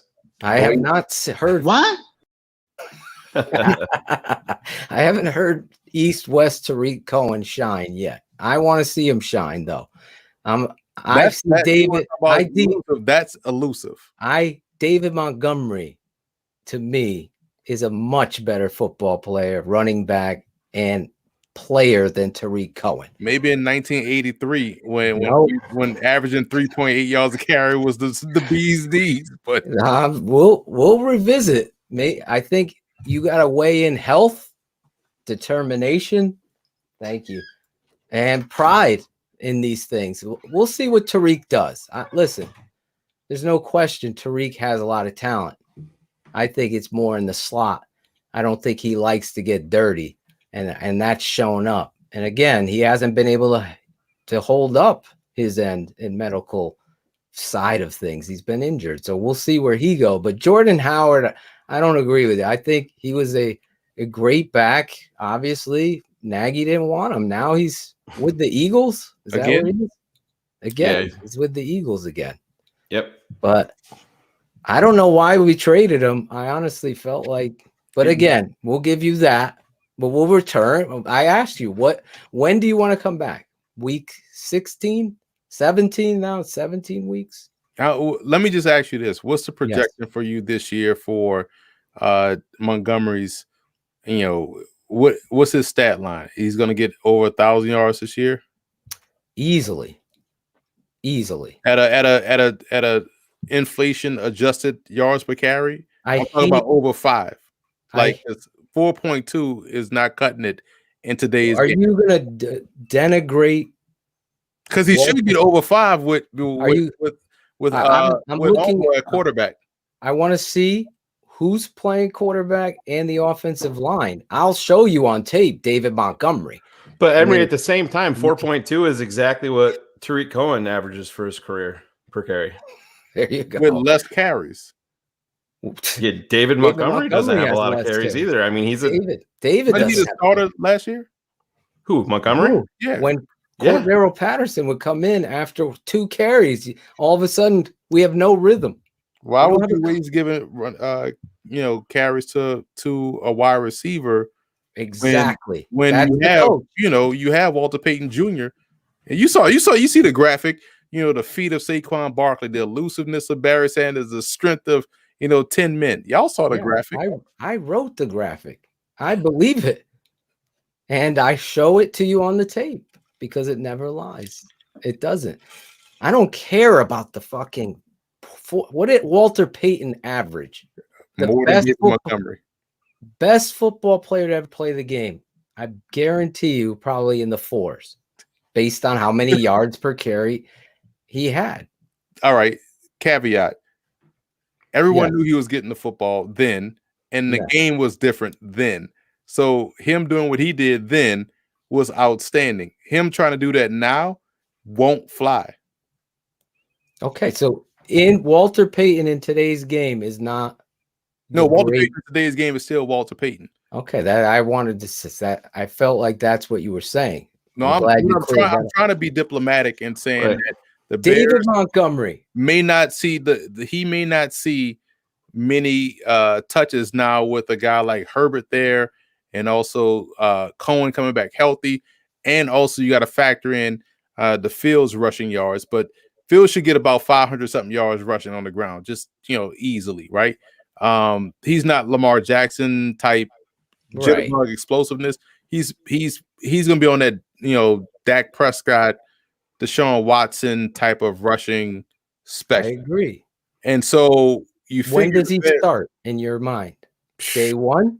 Day 1, man. Like, why waste time? We just saw Andy Dalton lose a win-in situation with the Dallas Cowboys. And that's typical for Andy Dalton because he has lost every playoff game he started, which is unfortunate because last year they had a chance to go to the playoffs with Dallas, and he lost that game. I believe it was against the Giants, where he just couldn't complete a pass. So I see Justin Fields, and the benefit for Fields now, in all seriousness, is the the fact that he has a full off season and a preseason. And even if he doesn't start in the preseason games are completely set up for guys like him to just go off. Yes. Because he's going to be playing against college guys, essentially. He better get reps in the preseason. He's going to get a lot of reps. Nagy fucking plays pillow ball. I'm going to lose it again. Now he's going to get a lot of reps. Because who's the other quarterback outside of Dalton? Nick Foles, your boy. That Phil's be starting week 1, man. I just can't see them wasting preseason reps on Nick Foles. Like, I think you're going to see Dalton get a little bit of reps because he's a newcomer to the offense. Foles kind of knows the system. Fields is going to see a ton of games, and it'll be interesting to see how much he gets early. Because if he gets a lot of reps early, that tells you he's going to start week 1. If he doesn't and he gets a lot of reps later, that means he's going to start probably week 3 or something like that, week 4. Because if they're going to play him early, because you only get the 3 games this year now, so if they're going to give him a lot of reps, they have to do it early because you don't want him playing essentially 19 games, right? Going into the regular season. Well, you've said it all. You on the record. I'm still waiting for the answer. Should we wait till after season, or do you want to do it? No, we can wait till after season. Let's wait until he's the okay. So leader. I see the fans are fired up with you. So we'll have to schedule this. Chris Jackal, where are you, the producer? There you are. We're gonna get our boy. Listen, there's no hate with me at Emory. I love this dude. I wanted him on the show. I had this discussion with a Miami Dolphins fan. Just put out their draft grade on our YouTube channel, and I was outside of everything Miami did, which I thought was excellent. So I gave him a B plus. Right. The only thing I said, they have an A by nature of the amount of top tier prospects that, according to my grades, that they got. I think they had like 4 guys that were in the 80s. So what kept them from getting the A was that they just didn't take a running back. And Michael Carter was there for them in the 4th round. So they could have taken him in the 2nd or 3rd round and still had a great draft, right? They didn't even have to take a running back in the 1st round. So one guy was like, well, we don't need Michael Carter. He's just like Myles Gaskin. I'm like, wow. And it was like, and don't sleep on Jared Dokes. He's just like, I forgot the back he compared Jared Dokes to, who they took in the 7th round. And I was like, wow. Or I guess when you're in it, you just are all in, because those dudes can't hold a candle to Michael Carter.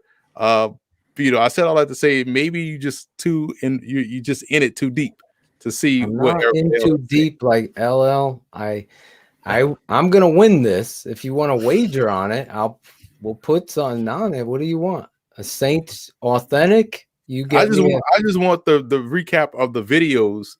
We don't have that because we weren't. This is our new network. We can't. They deleted it. It's the internet is always the internet has. Trust me, our fans have tried to find it. Shayne, am I right? It's absolutely gone. We're in a different spot. That's why we don't even fucking talk about that old network because of what they did to us and took all my tape work and all the music, all the shit, and deleted it, and I can't get it. So, trust me, I have no qualms. I'm admitting that on the phone. We have a difference. We'll have this footage though. Perfect. That's all you need, because this is where we're going to start. Tape doesn't lie. The tape don't lie. No. The tape never lies, and I'm going to be right. And Emory's going to eat a lot of crow, but I'm glad he's going to come back on after the season. Just wanted, before we get out, because you guys can still get the draft. Yes, absolutely. Follow him right there. Look at that thing. www.football. I'll tell you this. How many hours is in that, Emory? This is.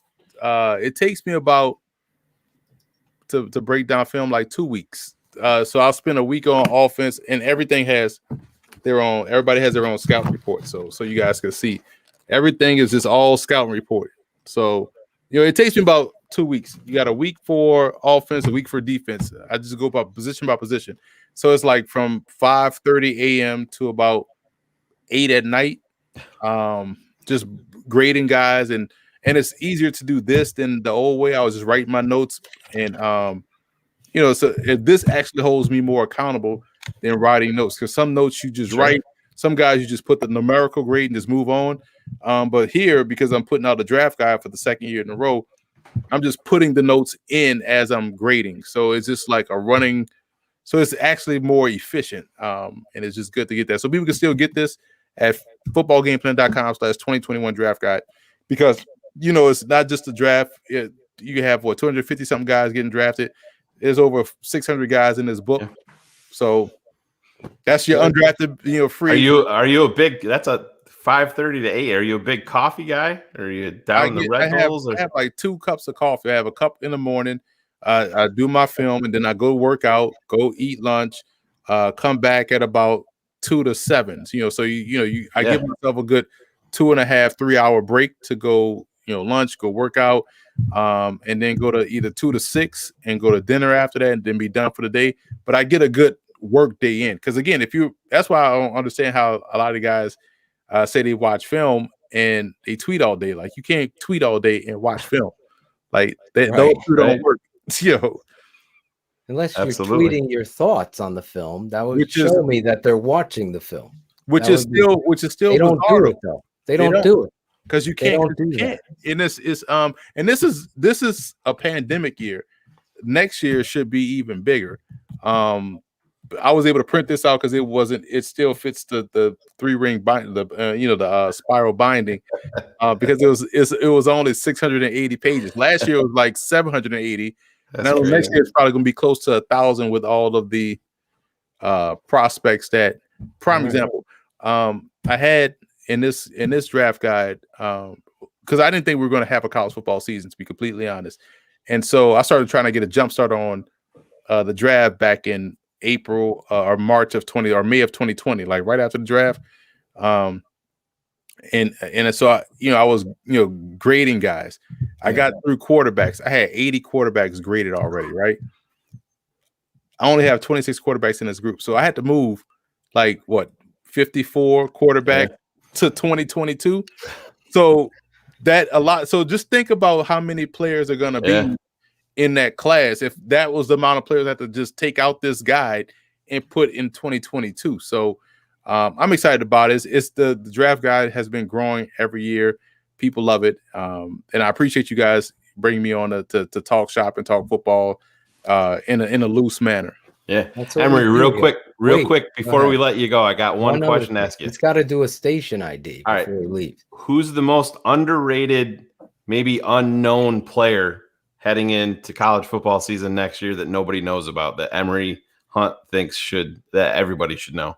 Tyreek McAllister, running back from the University of Charleston. I might have to make a trip out there because they've had in the last 4 years. I forgot the defense. Terrell Owens, right? University of Tennessee, Chattanooga. Chattanooga. They had a guy that Kazan Daniels was with the Bucks. I forget where he is now, but he was one. Then they had John Kaminsky get drafted by the Falcons. He was at the Senior Bowl. This past year, there was Mike Strong, the 6'5" wide receiver, got drafted by the Colts. Kenny Randall, the defensive tackle, who was so explosive off the ball, he just signed with Jacksonville. So this has been a John Randall kid. This has been a pro factory. This little Division II school out in West Virginia. And Tyreek McAllister, in 2019, he had multiple 200 and 300 yard games. This past spring, because they played, I think, 4 or 5 games, 2 of which he went over like 270 something yards. This is ridiculous.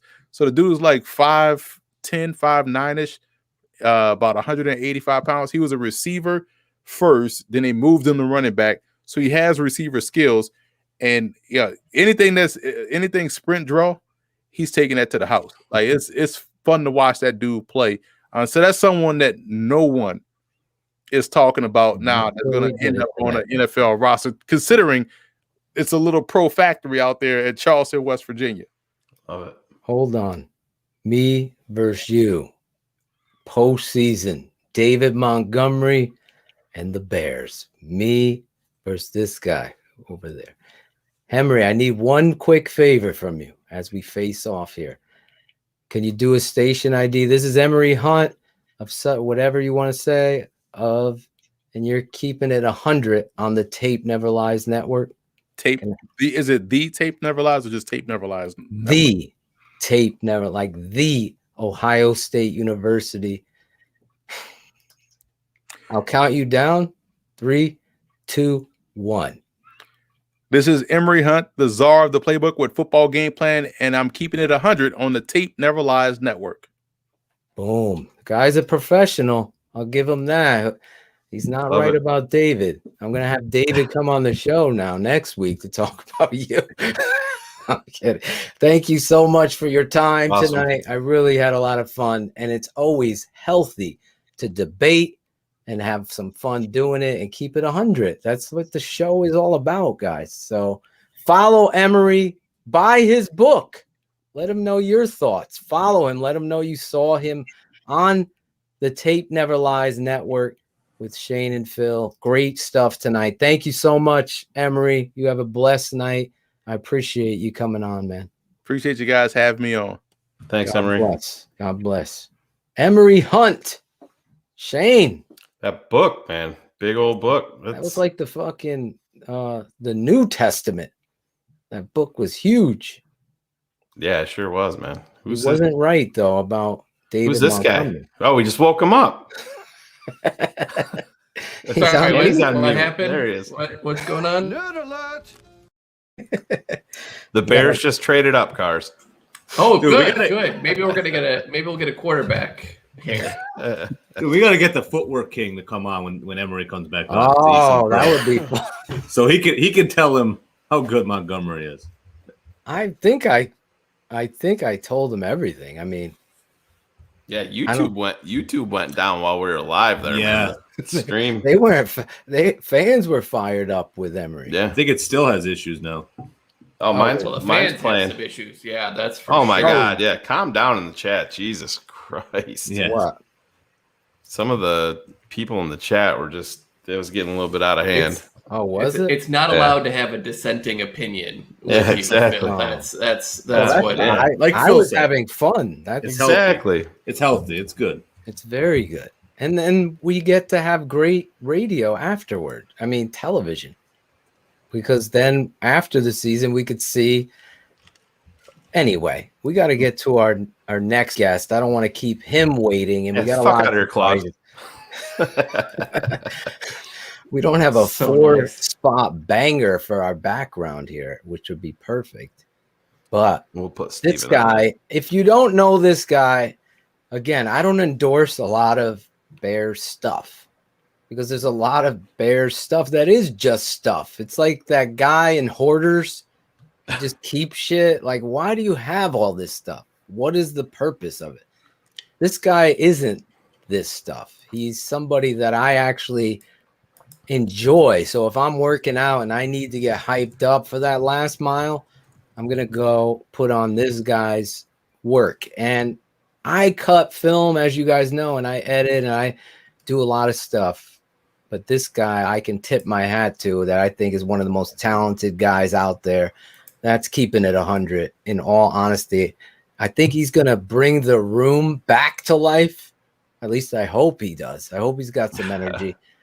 You guys know him from YouTube, DaWindyCity Productions. We have a special intro. We only intro our guests that we love in a certain way. So is that giving away something, Cars, when we don't have an intro for you? You're not a guest. Everything is completely You're well not a known about guest. where I stand. Don't worry. Angelo's working on it, Cars. He's working on it. Let's Please, do it. God, no. He's I'll have to leave the show. DaWindyCity Productions. Bears fans, whenever new talent is added to the roster, your first stop after TTNL should always be to see the work this guy pumps out. A member of the Twitter Jail Hall of Fame I'll be back. with our very own Shayne, the smartest man, Marsaw. Those are big time fucking throws. TTNL fans, give it up for DaWindyCity Productions.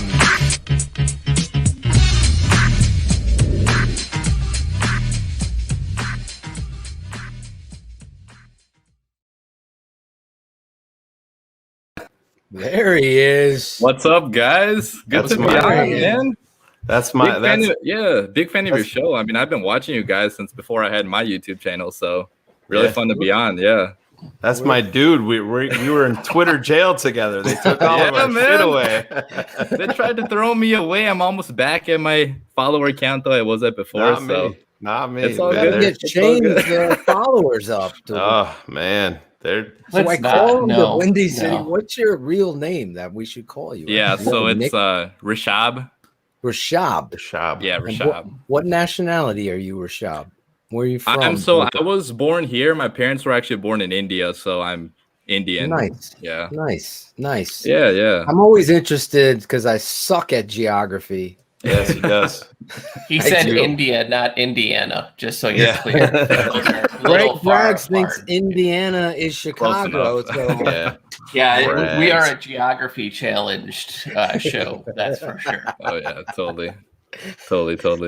So when did you get first started in this whole creating a hype video and process of that, Rishab?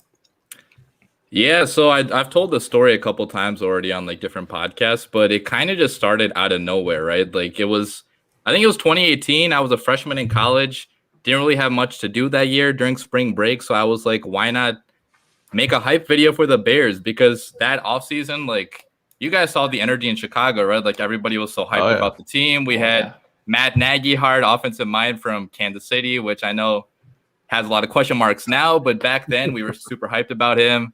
Allen Robinson, #1 wide receiver. You know, who else? Taylor Gabriel, Trey Burton, I was pretty hyped about too. And we know how that ended up. But there's just like a lot of energy in the Bears fan base. And I kind of wanted to, show that energy to other people, right? So I was like, why not throw a bunch of clips together to some music? And at that point, I didn't really have much editing experience, but I kind of just threw together some clips on my phone. To some like random song that a lot of people didn't even know, but I posted that on YouTube, right? And a couple days later, it has like 5,000, 6,000 views. And I'm like, oh my God, people actually want to watch this. And at that point, I was like, maybe maybe I'm doing something right. So I kept on just making more videos. And that's kind of how it started, man. It was kind of just out of nowhere. Like I didn't mean to start the channel, but it's kind of just something that happened by accident, if I'm being honest. No, this is what we do on Keeping It 100. Oh, yeah.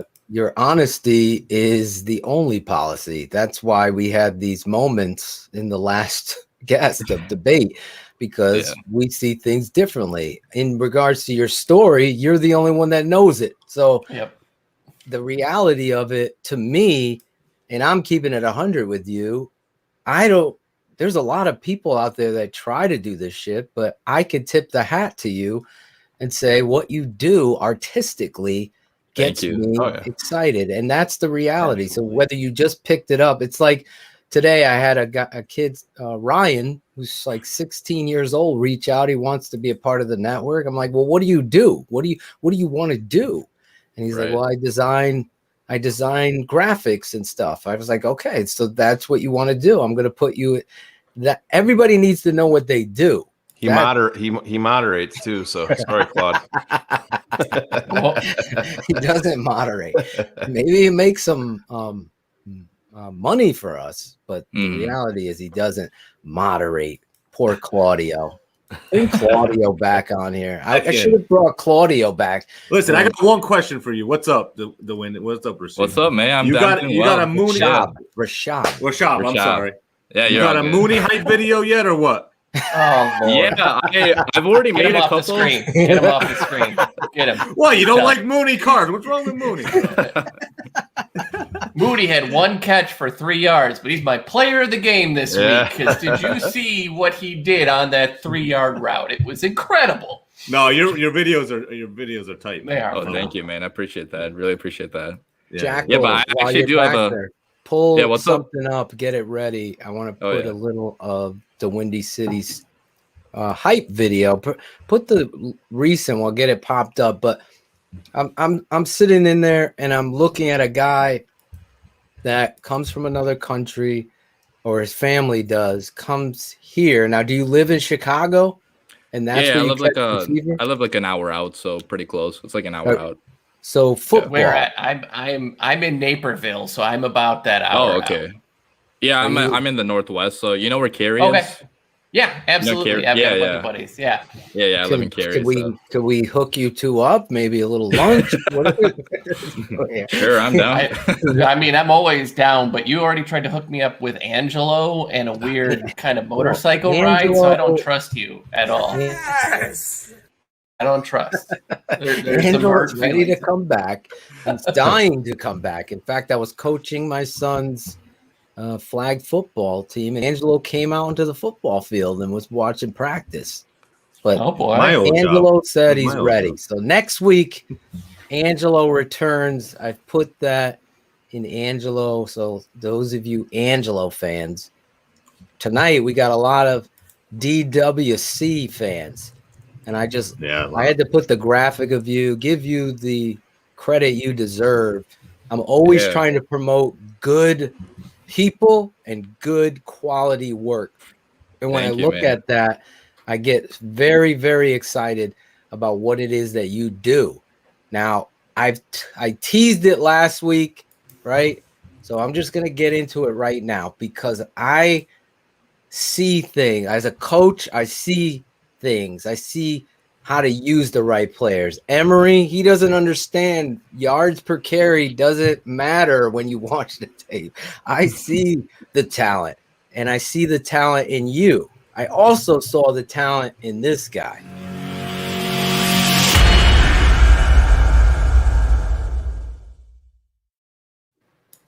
There he is. Cool Kennedy. Can I hear you? Can you hear me? Barely. No. Barely. Can you hear me now? Barely. Yeah, switch to Verizon, bro. I can barely hear you, but Cool Kennedy is our music director here at the network. I'm going to give you a little taste of what we do here. We wrote this in 24 hours, the drafts. So we were going to do all those weeks, Rishab, of draft coverage. Every night we went live. We went with this song, me and this guy working together. This is the draft song. Collaborate this. The Tape Never Lies network coverage of the NFL Draft starts now. Draft day, round one, the pick is in. Intangibles, hard hits, slinging pigskin. Chicago on the clock, pace on the chopping block. Pick smart, you maximize on your draft slot. Draft day, round one, the pick is in. Intangibles, hard hits, slinging pigskin. Chicago on the clock, pace on the chopping block. Pick smart, maximize on your draft slot. The tape never lies, realize potential ain't the way to go. Always draft football guys, the game is one up front. Rebuild the lines, we trading up for a QB, throwing down the best analysis out there, and there's no debating. Nerves on edge, collab crew, collaborating. Simple, take the guy that takes his freaking head off. TTNL with the coverage pace, loves his fucking ghetto. The blog boys ride the nuts and study the swag. Flag route or the drag, we get to the bag. Left tackle or the slot, show me what you got. We need a quarterback and cornerback with draft stock. Cream of the crop, last season was a flop.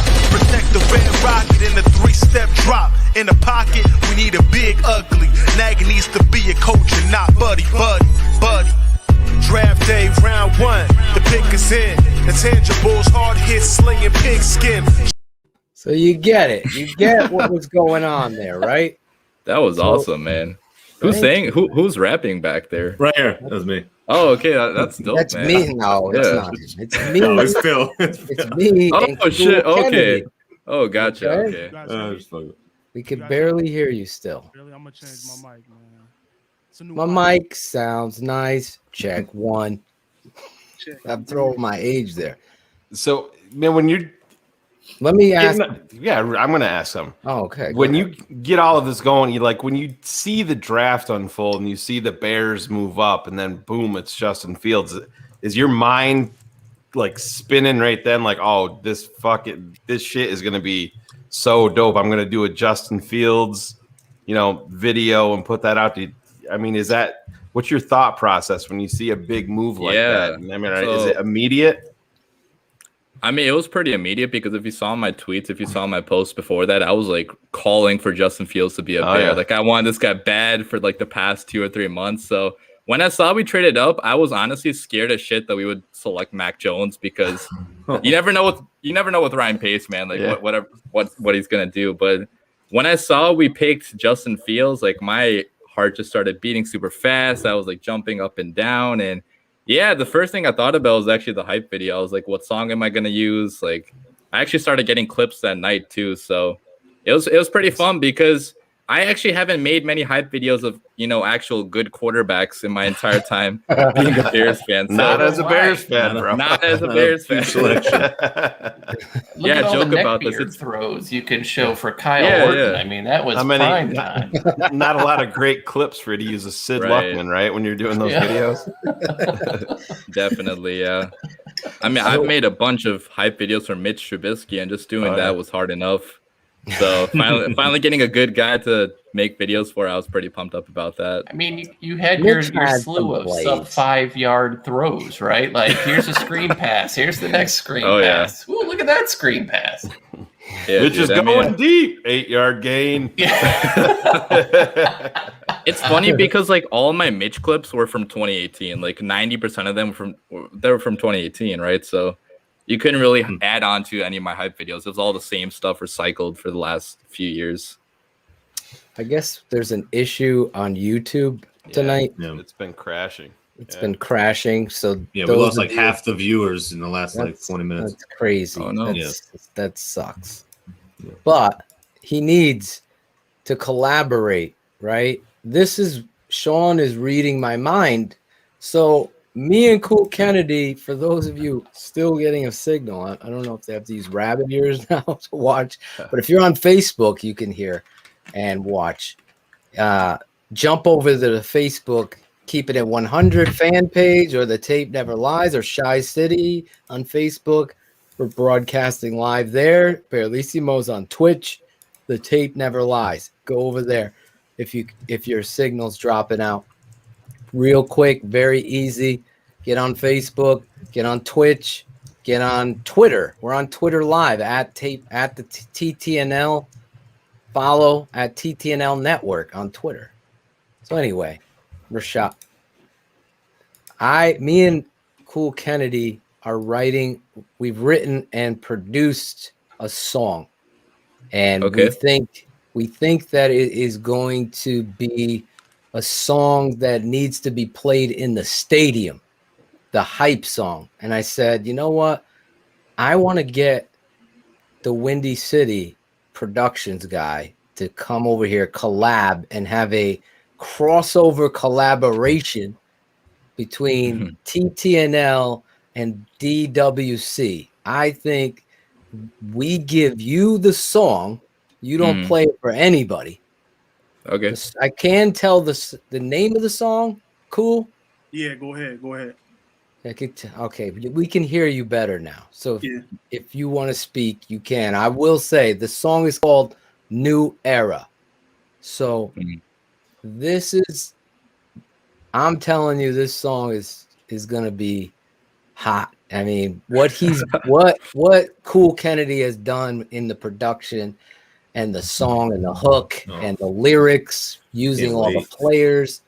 It is something that we're going to be really proud of. And I said, you know what? Let's add somebody that I feel like will take this video, take this song and make a video that every Bears fan, even the fucking guy that's hitting the down button has to like. It's like, let your ignorant self go. Just enjoy the show, enjoy the highlights, enjoy the emotion and the passion. Nobody, not Emory Hunt, not the Penguin, not racist Mike, not the collaborations right here. These collaborations, not the collaboration. The only collaboration would be the three of us in this network. Are you down to do it, Rishab? I'm down to do it. So you just need like highlights in the background or what? We're giving you the song. We're putting a lot of pressure on you. Okay. You're going to take this original song. Obviously the lyrics are going to tell you where you might want to go, but everything is up to you. And I think and I'll let Cool Kennedy speak on it. I brought it up to CK, and I'm like, I really believe in this dude. I'm talking about you, Rishab. And he's like, I don't even know this. Wait, I know the dude now after I sent him your video. Right. So, Cool, you speak on it. Go ahead. It was So actually Shayne's idea, to be perfectly honest. Yeah. We'll go from there. So basically, it would just need some light touches. You would need B-roll.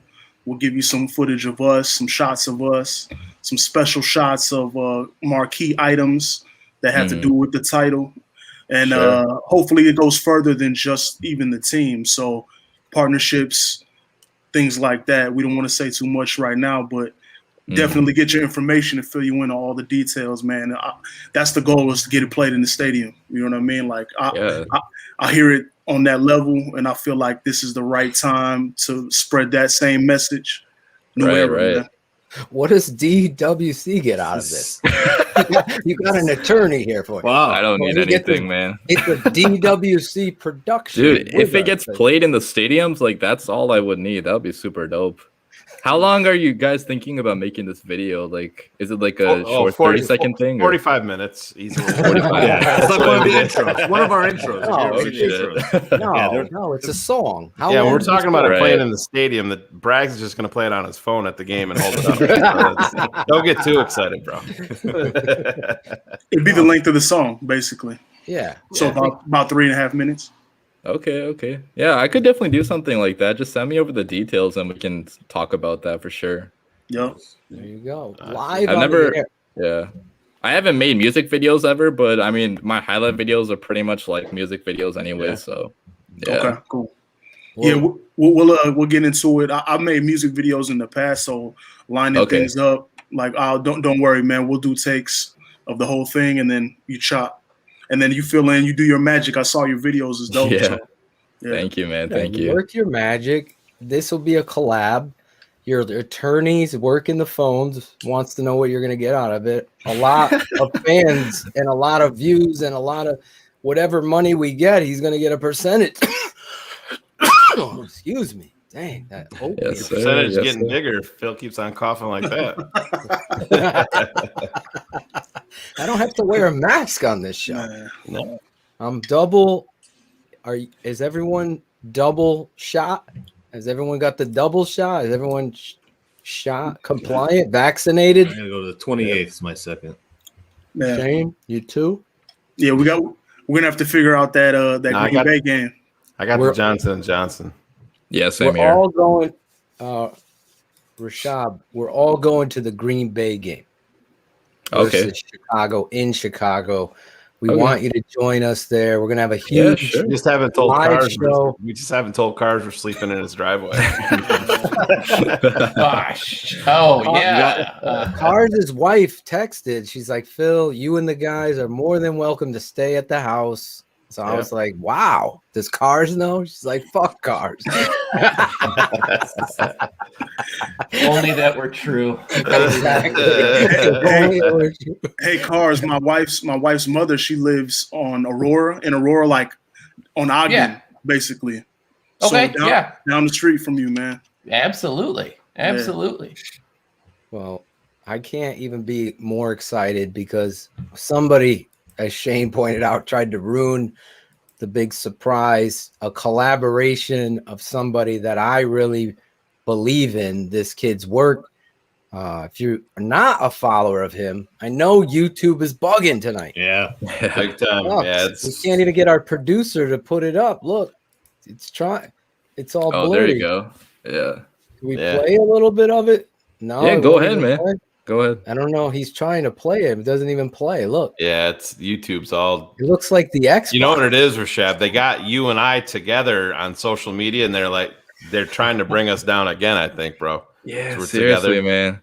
I share all my videos on like a different account now, so I can't get banned on my main. So that's pretty much how I do it. Yeah. Because if I share these videos, I'm just gonna get banned again.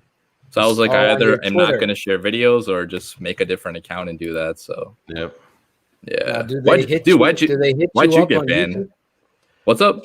Tariq Cohen had a caption contest it was April of 2018, and I was in my car, and I did I think it was like an 8-second video, and I was talking, and there was music playing on my Sirius radio, and they fucking ridiculous nailed me. That was February 21st, and I still don't have it back.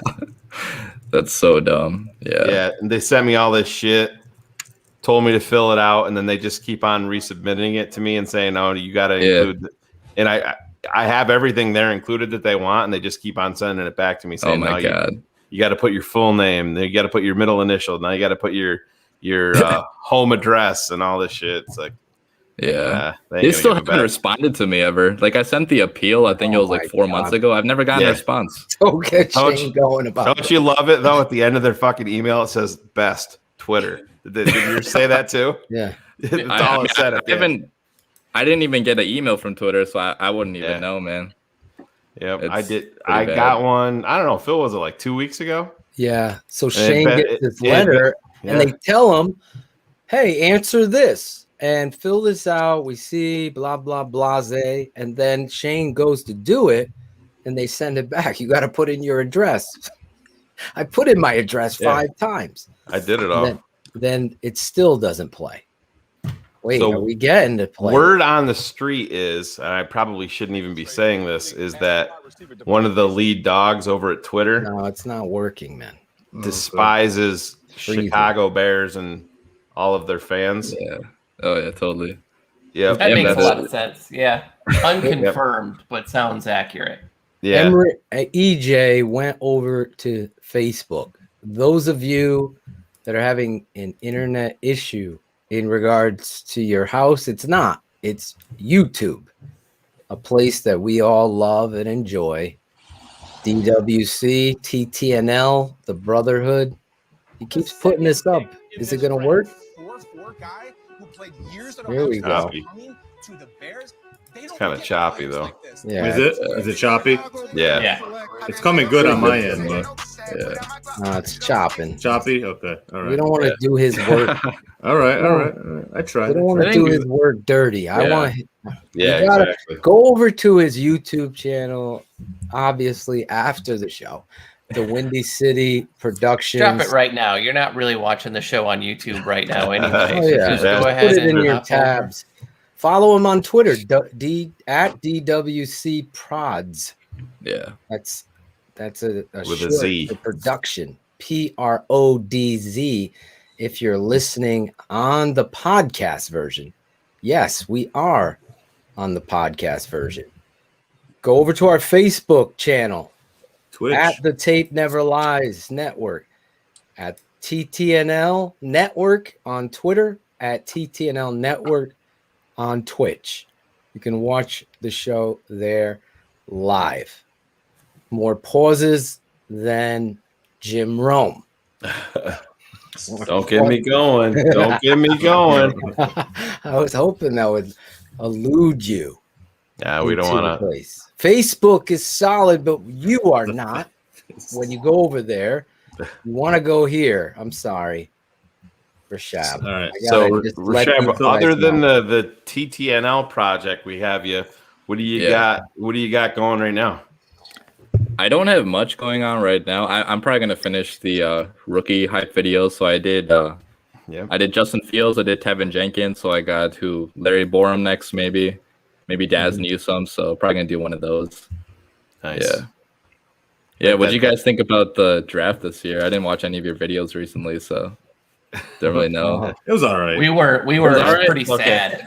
We were really hoping that we were going to trade down and grab a cornerback. Yeah, we all wanted Kellen Mond real bad and Kyle Trask. You know, like if we could have just had the draft that Minnesota had, we'd all be a lot happier, right? I mean, Shane's favorite tackle, Darrisaw. Here we go. Boy.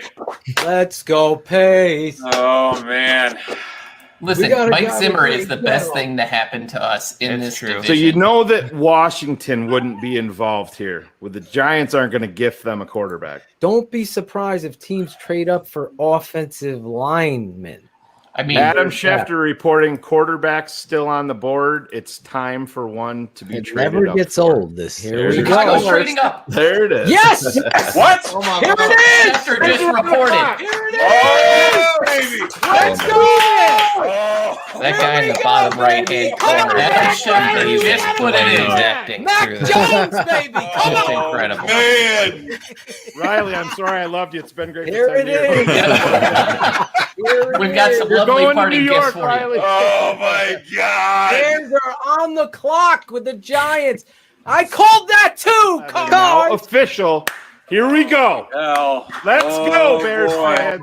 God, This is what nerves we've been were waiting going, for. Rishab. The This is nerves. it right here. If it's Mac Sean Jones, you Slater, gotta be come ready. on down. Oh my God. Oh my God. Cars, don't ruin this. Yes, for me. that was my other favorite Please. moment. If they make a fucking trade for an offensive tackle here, I'm going offline. I'm going offline. Either Okay, It's the so- most fun button I could have I'm pushed gonna at be that happy. moment. Meanwhile, listen, my favorite podcast outside of the Football Guys Network is the Tape Never Lies Network, which is Phil Odishian and Shayne Marsaw and their Bears folks. Oh my God, what a great podcast. That's fun to be a part of. I'm sure they are losing their mind right now with the trading, but we'll see who the pick is. They liked Mac Jones too from studying the tape, but I bet they'd be happy with Fields here too. So It is Justin Fields, by the way. The pick is Justin Fields. Sweet. It's It's gonna gonna be a big night, I think it's Justin Shayne, Fields. the group. It's just, It's gonna be Justin Fields.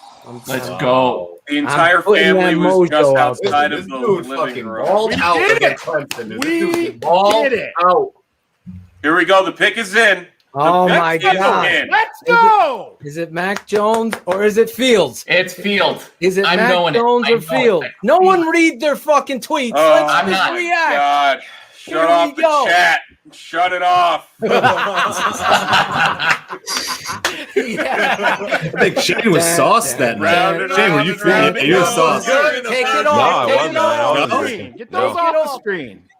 Don't get Shayne mad. Fucking wait I wanted a forever for fucking this. quarterback, man. I get, yeah, you were high on fucking. I know it. I know who this is. I've We know got it. the TV queued up. It's so we will hear it. official. Oh, look at this. Chicago Bears select quarterback Justin.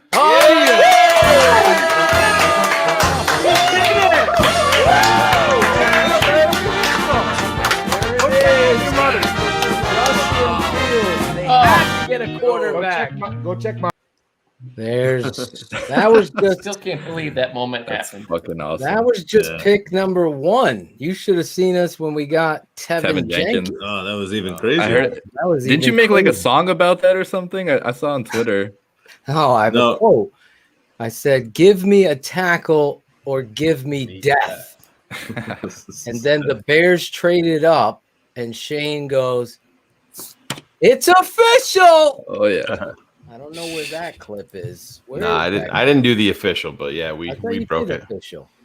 No, I No? don't think so. Maybe it Official was. is I don't. Tevin Jenkins. Everything's all. I'm still stuck in the Justin Hold on, I Fields think we got that. camp. I think we got that footage. Give it to me. Did The we trade Chicago Anthony Miller? Bears at number 39 are selecting offensive tackle Tevin Jenkins. Oh my god. That's There more you than go. a reaction for Justin Fields. Damn. That's what I said. Yeah. He was we need a a big tackle. Mac Jones. He Right. had to leave. We can't show that because there's some dead time there. But there's 15 minutes that he's crying in There a is corner no that he's got to get over it, and then he comes back like a champ, the champ that he is, all prepared, and he just comes back in and he trods on through the show. Because I was very proud of you for the way you. I took a lot of overcame that moment. heat for my rankings. And I heard you. 1B, 1C, 1D. My 1A was obviously Trevor Lawrence, and my 1B was Mac Jones. And then my number 2 quarterback was Justin Fields. And I don't think people understand that they're so good, those quarterbacks. And time will prove, just like who the fuck is Tom Brady? I've done this my whole life. We'll see what I happens. just think I loved Mac Jones too, but I just think for what where the Bears are and where they've come from and where they need to go, I think they got the perfect guy for them. I feel I understand the whole social aspect of this pick. I feel the energy. I said, you saw me there. It's going to be Justin Fields. Either or, I would have been happy with. I was going to be fired up when the Bears selected Mitch Trubisky. It was like a ghost. You ever get that wet sweat? That sweat where you get cold? That's what I felt on draft night. When they traded up for Leonard Floyd, same fucking thing. I'm like, Laramie Tunsil's right there. And let's be honest, Phil, the football guys ordained the Patriots to get Mac Jones, man. Oh, they did. I mean, it makes sense, right? It's it makes sense, yeah. And his story is his story. I've moved on. Yeah. I'm still not going to go back and play Matt Miller and all of these other fucks and try to change my ranking. No fucking way. If just with Emory Hunt, I'm not going to sit there and let him downgrade David Montgomery when I'm watching a hell of a lot more tape than he is on him. The reality is I know what I see. And I prove it. And respectfully, like I was listening to that, and it's like you guys focus on the Bears, and like that's enough as it is, man. Like, how realistic is it to go through the fucking NFL? Every team looking at everybody. There's fatigue after a while. Like you said, 2 weeks, man. Still, that's not a lot of time for how many people, how much evaluation really should go into a player, let alone all those players. So it's a little unrealistic to me, man. Like with that big ass book, like I respectfully the work that's done, but man, it's hard after a while. I could see how the fatigue sets in and things just start becoming overrated and trite, man. Like, I don't know. It's hard to decipher through all that information. So all the work you guys do with the Bears, man, it's more accurate because you're focused on these players, you know? Exactly. I totally agree. That's why I ever refuse to do what Lionel, let me know your name. Levo. Lionel Garcia is saying the Bears blog buried Justin Fields. I have the tweets, and now he's talking different. That's not what we do here. To Cool Kennedy's point, I just keep it 100. I stand by what I see, and nothing is going to change my opinion of it. I know DWC, Justin Fields all the way. Cars the night before we did a mock draft, and Cars traded up and selected Justin Fields. He had issues, Mac Jones or Justin Fields. The tape doesn't lie on Mac Jones. You could say whatever the hell you fucking want. The proof will be in the pudding later. It'll be what it is. Just like everyone attacked me with my boy Josh Allen. How is he your number one corner? He sucks. He doesn't. Okay. The tape told me. And now where's everybody? Where's everybody? We could all focus on everyone's misses. Let's talk about all of the hits. They don't want to talk about that. So well, do you think? Stand by it. Go ahead, Phil. Do you think Fields has the same ceiling as Mac Jones? Like, wouldn't you think Fields has a higher ceiling? I think Justin Fields has a higher ceiling because of his athleticism, right, and his talent. But if we're really being truthful here, in quarterback, Mac Jones is throwing dimes. And I showed you that on the tape. You can go over to the tape, Never Lies, and watch my breakdown of Mac Jones for 23 minutes. I did one of Justin Fields for 28. They are two different types of animals. I agreed with Emory Hunt. Justin Fields is not Lamar Jackson. Lamar Jackson scares the shit out of me coming out of the draft. Lamar Jackson still does because I can stop Lamar Jackson. I can. Yeah, I think he was basing that more on, the athletic traits and stuff like that. Yeah. He's not. I agree with him. I'm saying he's not Lamar. He's Deshaun Watson. I compare him to Russell Wilson. Yeah, I see that. Yeah. Dak Prescott's body. And I'm the biggest. Russell Wilson's my favorite quarterback in the entire NFL. If I was to start a team, he would be my guy. That's how highly I feel Russell Wilson. So, to your point, the sky's the limit for Justin Fields. And to Shayne's point earlier, when he says, I'm going to go out there, I'm going to fucking lead. If I don't come in here to be the starter and everybody else doesn't, then they're doing it wrong. That right there is worth its weight in gold. It's worth its weight in gold. There's no other way to go about it. That's what you want in your quarterback. He wants to start. How that goes, I don't know. We're going to see. Are you in agreement with Emory Hunt? Shayne, he's going to start right out the gate?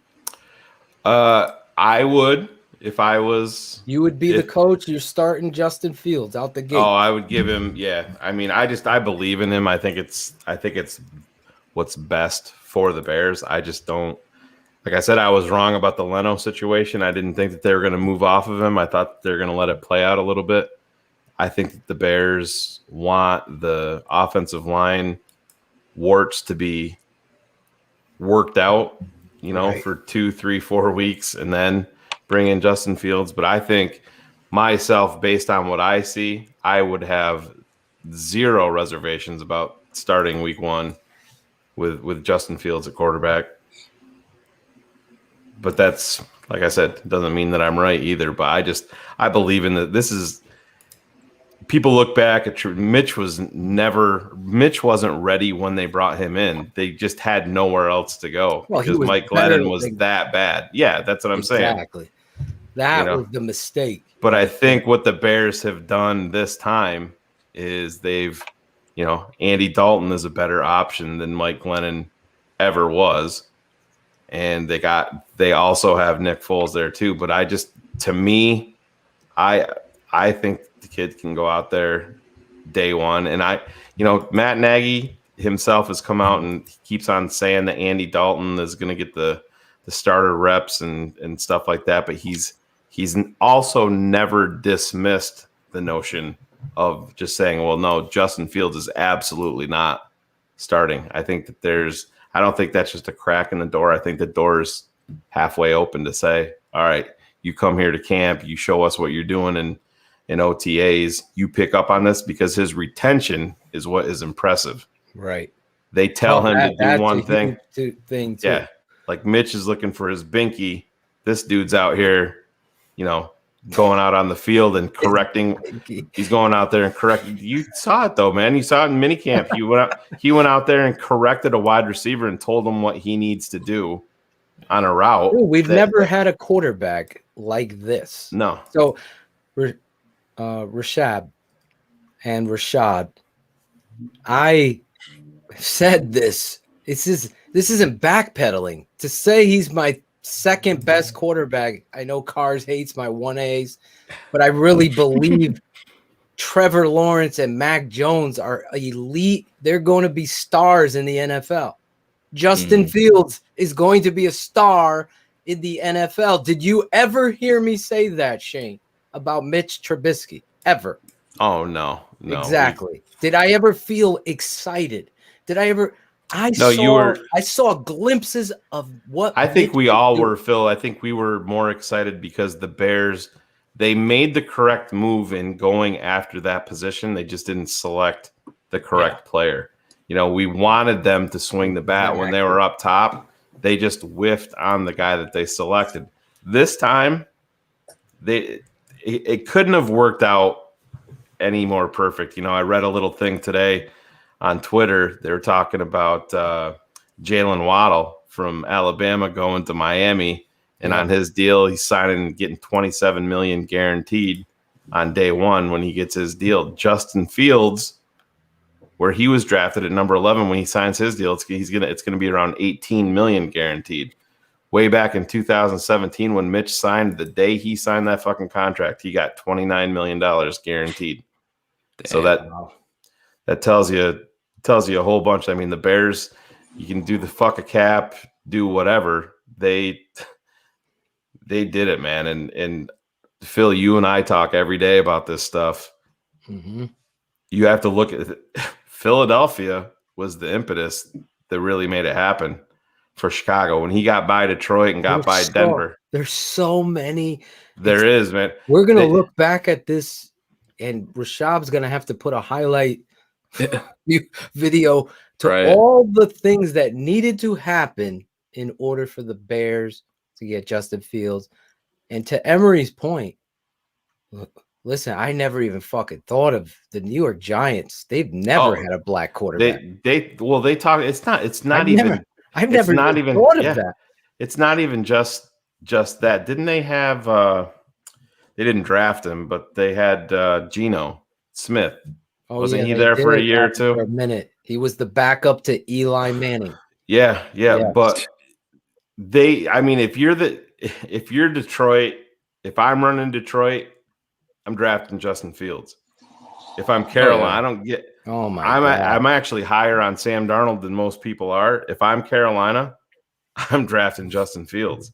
It's amazing. If I'm the New York Giants and he's there, I'm drafting. If I was Philadelphia and I was the Jalen Hurts guy, I'm drafting Justin Fields. And 100%. Dude, even the Broncos too. I mean, who do the Broncos have right now? It's like two mediocre quarterbacks at best. So I was 100% sure they're going to select Justin Fields there. I was like scared at that point, but we got super lucky. Went by, that opened up the gates. All of them. I thought Mac Jones for sure was going to San Francisco. I really did. And then that maneuver happened. So many things happened to get to that point. Real quick, last thing, because I know there's all these issues on YouTube, and it sucks because I was so excited to have my boy DWC jumping on with my boy CK, Cool Kennedy. We have so much exciting news there. We're going to go into shout outs, but real quick, Shayne, and the rest of the group, especially you, Rishab, too, Cool Kennedy. When I'm listening to Emory talk about Tevin Jenkins, and it's the complete, utter opposite of what I saw on tape, were you feeling the energy there, Shayne and Rishad? Because I know you've watched Tevin Jenkins. Oh, you even made a highlight film of him. So yeah. So I don't see what he's saying there. What exactly did Emory say? I didn't really hear. He said that he's not. He said it wasn't quick. His feet wasn't quick. Didn't have good feet and wasn't tenacious. Oh, about Tevin? Wasn't tenacious? Yeah, I didn't understand. I go, he took this dude and pushed him into the sidelines. Dude, Tevin Jenkins is the only offensive lineman I've ever made a highlight video for ever. Yeah. And that's for a reason. Like he actually has highlights, unlike Charles Leno, unlike Bobby Massey. So I would totally disagree with that. I mean, you saw all the pancakes he had last year. Like he was pushing some guy all the way into the sidelines, like into the popcorn in the beer. Yeah. Most offensive tackles don't do that. I don't. Honestly, we're gonna revisit Emory on that. I to your credit, and I always say to Shayne, I love this dude, CK, Cool Kennedy, because he can articulate thoughts that I'm having and putting them into a thought, almost like a flow in a song. The way you're able to articulate when you were talking about his book and seeing so many, but really me, Shayne and Cars, who's, I think he dropped out. I don't know where he is. We're so focused on the Chicago Bears and our analysis that we look at it like that. And I think maybe that, to your point, was the reason, because I don't see that at all. And I definitely don't see it about David Montgomery. You could throw every stat, yard per carry in my face, and I'm showing you the reason. And even if you understand the Bears situation with the play calling, like for him to have 1,000 yards is amazing based on the play calling alone. And if you watch the games and if you were able to focus on at least one game. So, but, to his credit, like I said, respectfully, there's a lot of people who do a lot of football coverage, and he's not the only one that, like, when you analyze so much and you have to cover so much ground, sometimes it takes away from the accuracy, and then for him to like cross over to Bears coverage and you guys focus on that, man, like it kind of exposes how much the knowledge gap is. Well, I see that happen a lot with like a lot of people, national guys. National, yeah, you got to focus on so much. Yeah, they don't focus on it like we do, especially on this network. I know Rishab, on Breaking News, made his first highlight video of an offensive lineman. Oh, by the way, it was the guy that I went ballistic for, because that's how much I know. And you could quote me on this. In fact, I'll just put myself on the screen so you guys don't have to be involved with any trolls. The day Tevin Jenkins walks into Hallis Hall, he's a better left tackle than Charles Leno ever was. There's my quote. Take that. That's the reality of truth right there. All right, guys. Oh. I know we've got a lot of stuff. Claude, you have something? I'm sorry. No, I just wanted to say, Shayne, I did you a favor. I changed his name to The Windy City. Just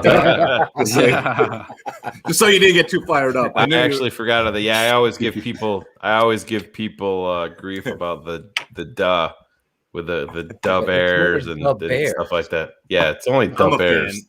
It's only Shayne that's not a fan. Everybody else. Oh yeah. Shayne's a fan. Oh man, I'm saying of duh. No, I'm saying of duh. Oh yeah, I always give people shit about it, but I've been a long time subscriber to your channel, man. The shit that you do is appreciate that. So dope.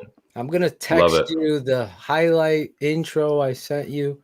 Yeah, sure. I truly appreciate you jumping on. I'm pissed that everything went crazy here tonight on YouTube. So at least over half of our audience is trying to scatter to other places they normally don't watch.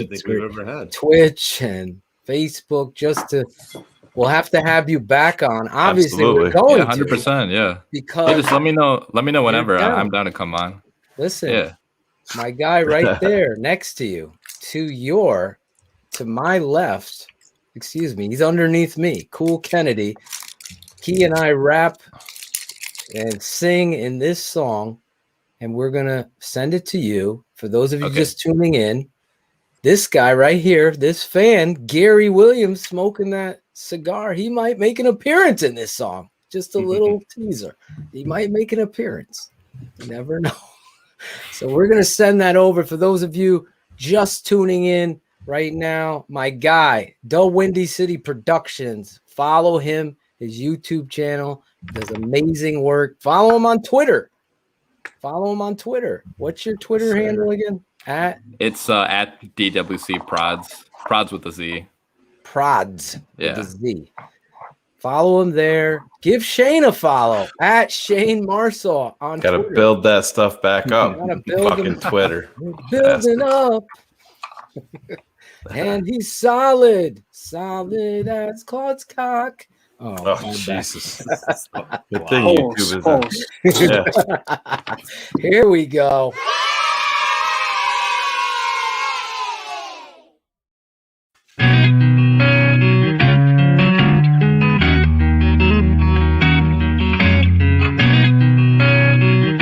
Shout out Tape Never Lies. Shout out. I know you hear me, baby. Shout out. I know you see me, baby. Shout out. We gotta holler at you. Keep it 100 crew. We gotta show love too. Shout out. I know you hear me, baby. Shout out. I know you see me, baby. Shout out. We gotta holler at you. Keep it 100 crew. We gotta show love too. From the fans in the stands to the follows on the gram. Thanks for your support, showing love in the DM. We stay SpencerStrong, fight together till the end. Now it's time to shout out worldwide friends and fam. The network that keeps it real, 100 crew. So many in the world that I gotta show love to. For some this policy, the show is at its end. But for me it's so important thank the charter members and the fans. Built the network, speak the truth through the tape. Never run around the truth, no narratives we create. Set them straight, no bubble screen on 4th and 8. Claudio Shayne getting nervous, cause keeping them up too late. That's it, no more to say that get the shot of vital. But hurry up, cause the postman's getting homicidal. SpencerStrong. I know you hear me, baby. Shout out. I know you see me, baby. Shout out. We gotta holler at you. Keep it 100 crew. We gotta show love too. Shout out. I know you hear me, baby. Shout out. I know you see me, baby. Shout out. We gotta holler at you. Keep it 100 crew. We gotta show love too. The network that keeps it real. SpencerStrong.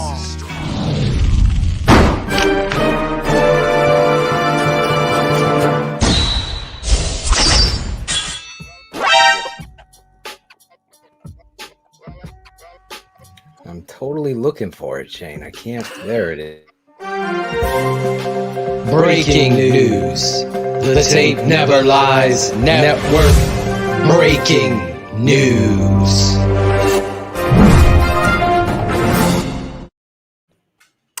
Yeah, thank you, Phil. You can take me off there. Can I still talk? Definitely can't do that. There you go. What is that noise? I have no idea. All right, we do have to do a little bit of business here because this is an important PSA brought to you by Manscaped.com. This is your pubic service announcement, more like it. And the news you've all been waiting for. The Manscaped engineering team has confirmed that they are successfully creating the Lawnmower 4.0 trimmer, which is now available for purchase in the USA and Canada. The new trimmer was just released only moments ago, and we are one of the first to get our hands on it and share the news with all of you TTNL crew. Please join over 2 million men worldwide who trust Manscaped. With this exclusive offer for you, 20% off and free worldwide shipping with the code KI100 at manscaped.com. Claudio was one of the very first people to try the new 4.0, and he's completely blown away. Oh, it's amazing. Yeah, by the performance and the craftsmanship and details of the 4.0. They are so next level. Claude, you speak on it because we know how your ball throw gets a little bit out of hand. I know. And I'm almost trying to do it right now. he was using an actual weed eater, Rishab. And yeah, we got him the Lawnmower 4.0. Oh boy. But yeah, you can Put get in the code right there. yeah, KI100. And the shit is dope. Phil and I, but they gave we me. got I it. have Yeah. two. Mine's now. just mine's still at the post One office. I use on my face, my Yeah. legs. The other one. I hope you sanitize it, Phil, after that, man. Oh, You yeah. always Oh, do. yeah. It's totally waterproof. Then you could spray some alcohol on it. It's some good stuff. Yeah, man. it is. It I'm is keeping waterproof. it 100. That's Keeping it definitely 100. important. It's But definitely don't waterproof. forget that you get 20% off and free shipping with the code KI100 at manscaped.com. That's 20% off with free shipping at manscaped.com and use the code KI100. Unlock your confidence and always the right tools for the job with Manscaped. Perfect. Claude, drop that beat. We obviously are going to download this show just in case, Shayne, that our channel needs it to be uploaded. I wanted to say that live on the air because I'm seeing a lot of people telling me their showcase on YouTube is worse than my internet sometimes. So that's pretty bad. It gets me fired up. But anyway, we start with our guest, my guy Rishab from the great state of Illinois, outside Chicago. Illinois. It's Illinoising right now with this YouTube shit. But anyway, Rishab, talk to me. Do you have anybody you want to shout out tonight? Any of your fans? I know you got a lot of fans too. Not anybody in particular. Just shout out to anybody watching. Thanks for tuning in. And that's pretty much it. Don't really have anybody in particular. Got to get him back on the show more. He's got those nice short. Oh yeah. We're definitely getting him back on the show. Yeah, Absolutely. sure. We're doing the crossover, the collaboration. We're gonna Can't wait for that, man. Oh my god, it's gonna be fire. Nagy, Pace. We're gonna follow their lead, and Ted Phillips and George McCaskey. Imagine George rapping. It would probably be like Cars rapping. Look at Cars. You know what Cars looks like? Cars just showed up.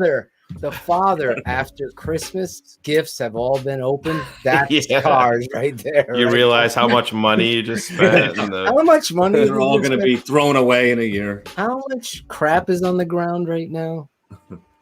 Anyway, we still got to get Coach Otoshin to rap, man.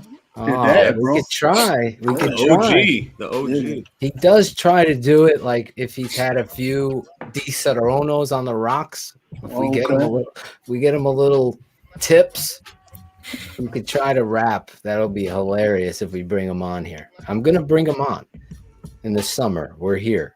A lot of people still trying to watch it. Look at this. Twitch keeping up. Look at that. Rishab, Cool Kennedy. You have anybody you want to shout out tonight? I'll shout out Rishab, man. Yeah. You know, that video's dope, man. And I really Thank you. Look forward to working with you, man. Yeah, for sure. I'm looking forward to that too. What do you use real quick? What do you use as far as I use Final Cut Pro on MacBook. Okay. So yeah. It should be good then. Because I use that as well. So look at you two collaborating. Ready. Collaboration begins. I use an iPhone. Well, I use the Manscaped Lawnmower 4.0. Did we lose Rishab? He left. I think he jumped out. Cars. Well, he heard about that coupon code, so he got out of there. Man. He want to take advantage of it. Before they sell out. Cars, do you have anyone to shout out tonight? Just everybody as usual. Enjoy the interactions. Thanks everybody for watching. I love this guy. I missed you tonight because I needed your backup on stats. That would have been fun because I'm not a stat fighter. I'm a tape twirler, whatever that is. Stats don't lie, though, Phil. That's what my math teacher taught me. That's going to be my next network, just so everybody knows. You're gonna have what is that when the Jeffersons were like a roll off of the bunker, spin-off of the bunkers, right? Laverne and Shirley was a spin-off of the Happy Days. Is there any other spin-offs that I'm think missing? of this as the McDonald's versus the spin-off of the McDonald's. That's the McDowell's. one. Coming to America, the McDowell's, yeah. Did you watch part 2? Yeah. I have no. Claudio's this? Yeah, it was all right. Yeah, I wasn't. It was nowhere near as good as the first. It was a money grab. Yeah. You know what? I still have it on pause. I have as CK would say, pause. I have it on pause. I got about 40 minutes left to watch. So Cherie says it was bad. I trust her in this scenario. I agree. Let's go on, Claudio. I got a few from the chat. I mean, everybody was on fire when Emory was on, so there was a lot of good comments over there. But Swisham Tapes, he was watching the show instead of doing a 6-page paper that he had due tomorrow. So I'm gonna shout that dude out right there. Heishin03, he's a Mooney fan like me, so shout him out. Look at that. Yep, Brett came on early. He was one of the first ones on there. AJ Smith, Jerome Munez, he wants some TTNL hats. So on the swag, Acevedo's going to get some of these without the bear on it, though. No bear. We'll have TTNL there. And that's it. And my wife and kids, and that's about it. And all you guys, obviously. Another great show. Another great show. We dealt with the thunder, the lightning of YouTube. We really packed them in. Tomorrow we're going to be live again with David Kaplan, recapping the draft. I'm going to ask him. Maybe we could pull some of Cherie could pull some clips, or Jackal and company could pull some clips of Emory Hunt. See what Dave has to say about some of those things. My boy's back. DWC is back. His internet went out. He Sorry wasn't about being that. rude. Wasn't being rude, Cars. You had to go order that lawnmower 4.0. We knew that coupon code. You're like, oh man, I got to get that shit. Yes, sir. Yes, sir. He went right over there. Shayne, you have a shout out? No, I'm gonna shout out our boy Gary Williams. I saw Gary. his stuff on Facebook. Had cornea transplant surgery today on his eye. Oh my And god! he is, he's doing a little nicety for the public. He's documenting everything and talking about, his process. So if anybody has to go through that it's there for them. Kind of like a information packet. So yeah, Gary, our thoughts and prayers are with you while you recover. My father deals with some issues with his eyes, and it's no fucking joke, man. You can imagine any type of issue with your eyes. I mean, if you couldn't see your kids and see Justin Fields suit up for the Bears, watch Rishab's highlight videos. You take all that stuff for granted. So, Gary, we're all pulling for you here, and if there's anything that any of us here at TTNL can do to make your day easier, we're definitely here for you, bro. So, Gary gets my only shout out tonight. I gotta piggyback off of you, Gary. I'm gonna tell you, you are in the new era song. So your voice was an inspiration to a Bears nation. Absolutely. There's hope. We hope there's hope.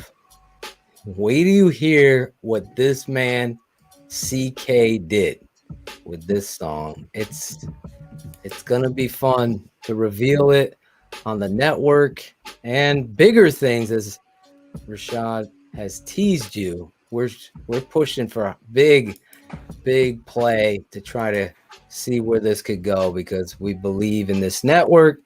We believe in the original music and the editing and everything we do. And we're even believing in this guy who I'm shouting out in my shout outs, Rishab, DaWindyCity Productions. Head over to his YouTube channel. If you're a 100 crew, let him know. I've gotten a bunch of people's on account. I'm excited. DWC is going to be on your show tonight. I'm a big fan of him. In fact, I found you through him and vice versa. So that's why I think real recognizes real. I'm excited to have you on the show tonight. I'm sorry about the YouTube. No, it's totally fine, man. But yeah, I'll definitely be on in the future. If you ever need me on, just hit me up. Yeah, we're going to have absolutely. We love you. And that's real talk. I'm that guy that's not afraid to say how much I love people, because I've lost so many people in the last 2.5 years that I really wish I could have told them I love them. So I'm not going to be afraid. In fact, I'm going to be a leader like Justin Fields and share my true feelings about people. I love everybody, including Cars, on this network. In fact, I honestly think Cars is one of the, and I'm going to say this in all honesty, one of the most fucking honest to goodness brothers. He'll have your back, and that goes a hell of a lot farther than someone who's going to throw a couple $100 your way. When someone has your back, that means a lot. And all of these guys really will go out of the way to defend the truth. Shayne, the same way. CK, that's why we're going to invade Chicago. We're going to be there for the Green Bay Packers versus the Chicago Bears. TTNL will be in the house. I got Mikey Tenorelli, the Bachelor, and Sammy the Bull totally putting together a tailgate TTNL 100 crew party.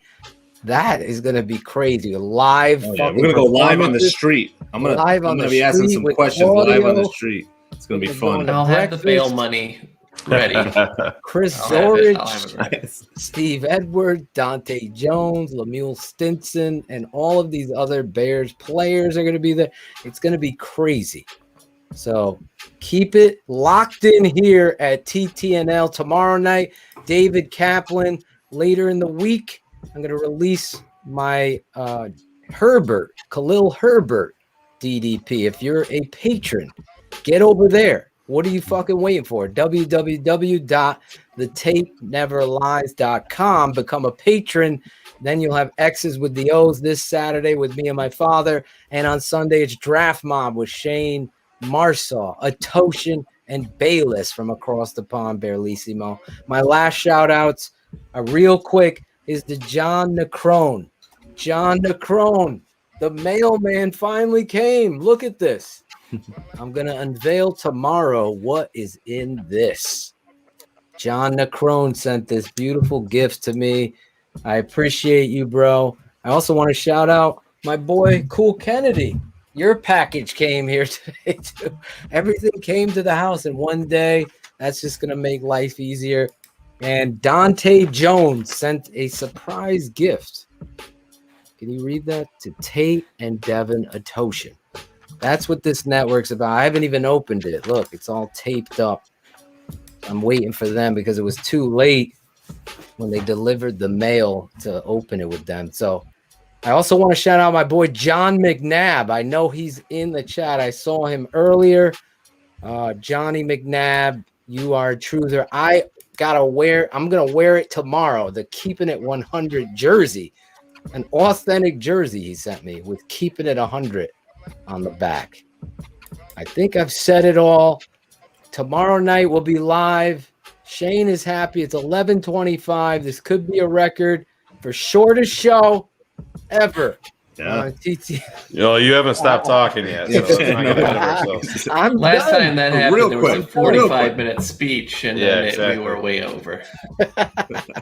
Let me tell you this story real quick. No, I'm joking. Guys, amazing show. Once again, love to everybody. I don't know what we're going to go. What are we rolling out with? We got to produce an outro, CK, where we can give all the credit. I want to shout out Chris Jackal, Cherie, who helped produce the Open, pulling all those Zorich highlights and clips. I want to thank Tooch for the graphics work. Go TTNL swag shop. Yeah. Get yourself some swag, some Keep It at 100. Oh my God, we fucking finally got an offensive tackle shirt. All of that shit. Get over there. Enjoy the night. We'll see you back here tomorrow. Hopefully YouTube is great. We'll give you another CK song to ride us out. It's called Fuck the Blog Boys. Bye. Real quick. David Montgomery, because a lot of these blog boys, these fucking stat trolls, you'll see the fucking blog boys talking about this. Blog boys and haters, trolls on Twitter, false manipulators. Oh yeah, blog boys and haters, trolls on Twitter, snap manipulators. Oh yeah. Take it to the level that most never thought of. This crazy world, people treat a keyboard like a sword off. Narrative crusher, so many demons that I'm fought off. Take never lies, blog boys get fucking caught. PFS with the fishes, but they still gonna troll. Putting warrants on top, make them look like an asshole. Nagy calling plays, but no clue on personnel. Running toss a CP, short side behind Leno. These dudes on that block like J-Lo. Montgomery is elite, cause DDP says so. A front office nightmare like the haunted of Hill House. Black boys get to step in and take your boy Millhouse. Black boys and haters, trolls on Twitter, fraud manipulators. Oh yeah, black boys and haters, trolls on Twitter, snap manipulators. Oh yeah. Word. Blog boys changing stats like report cards. No PFF, straight F soul and no scorecard. You gotta have heart to play. A little soul like Marvin Gaye goes a long way. Throw the strong fade at an out route. Power, I see the end zone. I hope Maggie takes a smart route. It gives a play cards like McCaskey money. Blog boys and haters talking, but they stats is funny. The tape never lies. Think it's when you get smacked with honey and get swept like like the tight end on 4th and 1 tries. We big time, you small fries. Twitter fingers typing for the clout. They never trend, they all cry. Blind boys and haters, trolls on Twitter, fraud manipulators. Oh yeah, blind boys and haters, trolls on Twitter, staff manipulators. Oh yeah, blind boys and haters, trolls on Twitter, staff manipulators. Oh yeah, blind boys. Come on. Haters, feeling that cool Kennedy. Trolls on Twitter, staff manipulators. Oh yeah, blind boys, block boys, block boy. Trolls on Twitter, staff manipulators. Oh yeah, blind boy, and haters. Block boy, TTNL, Twitter, staff manipulators. Block boy. Blog boys get fucking caught off. TTNL.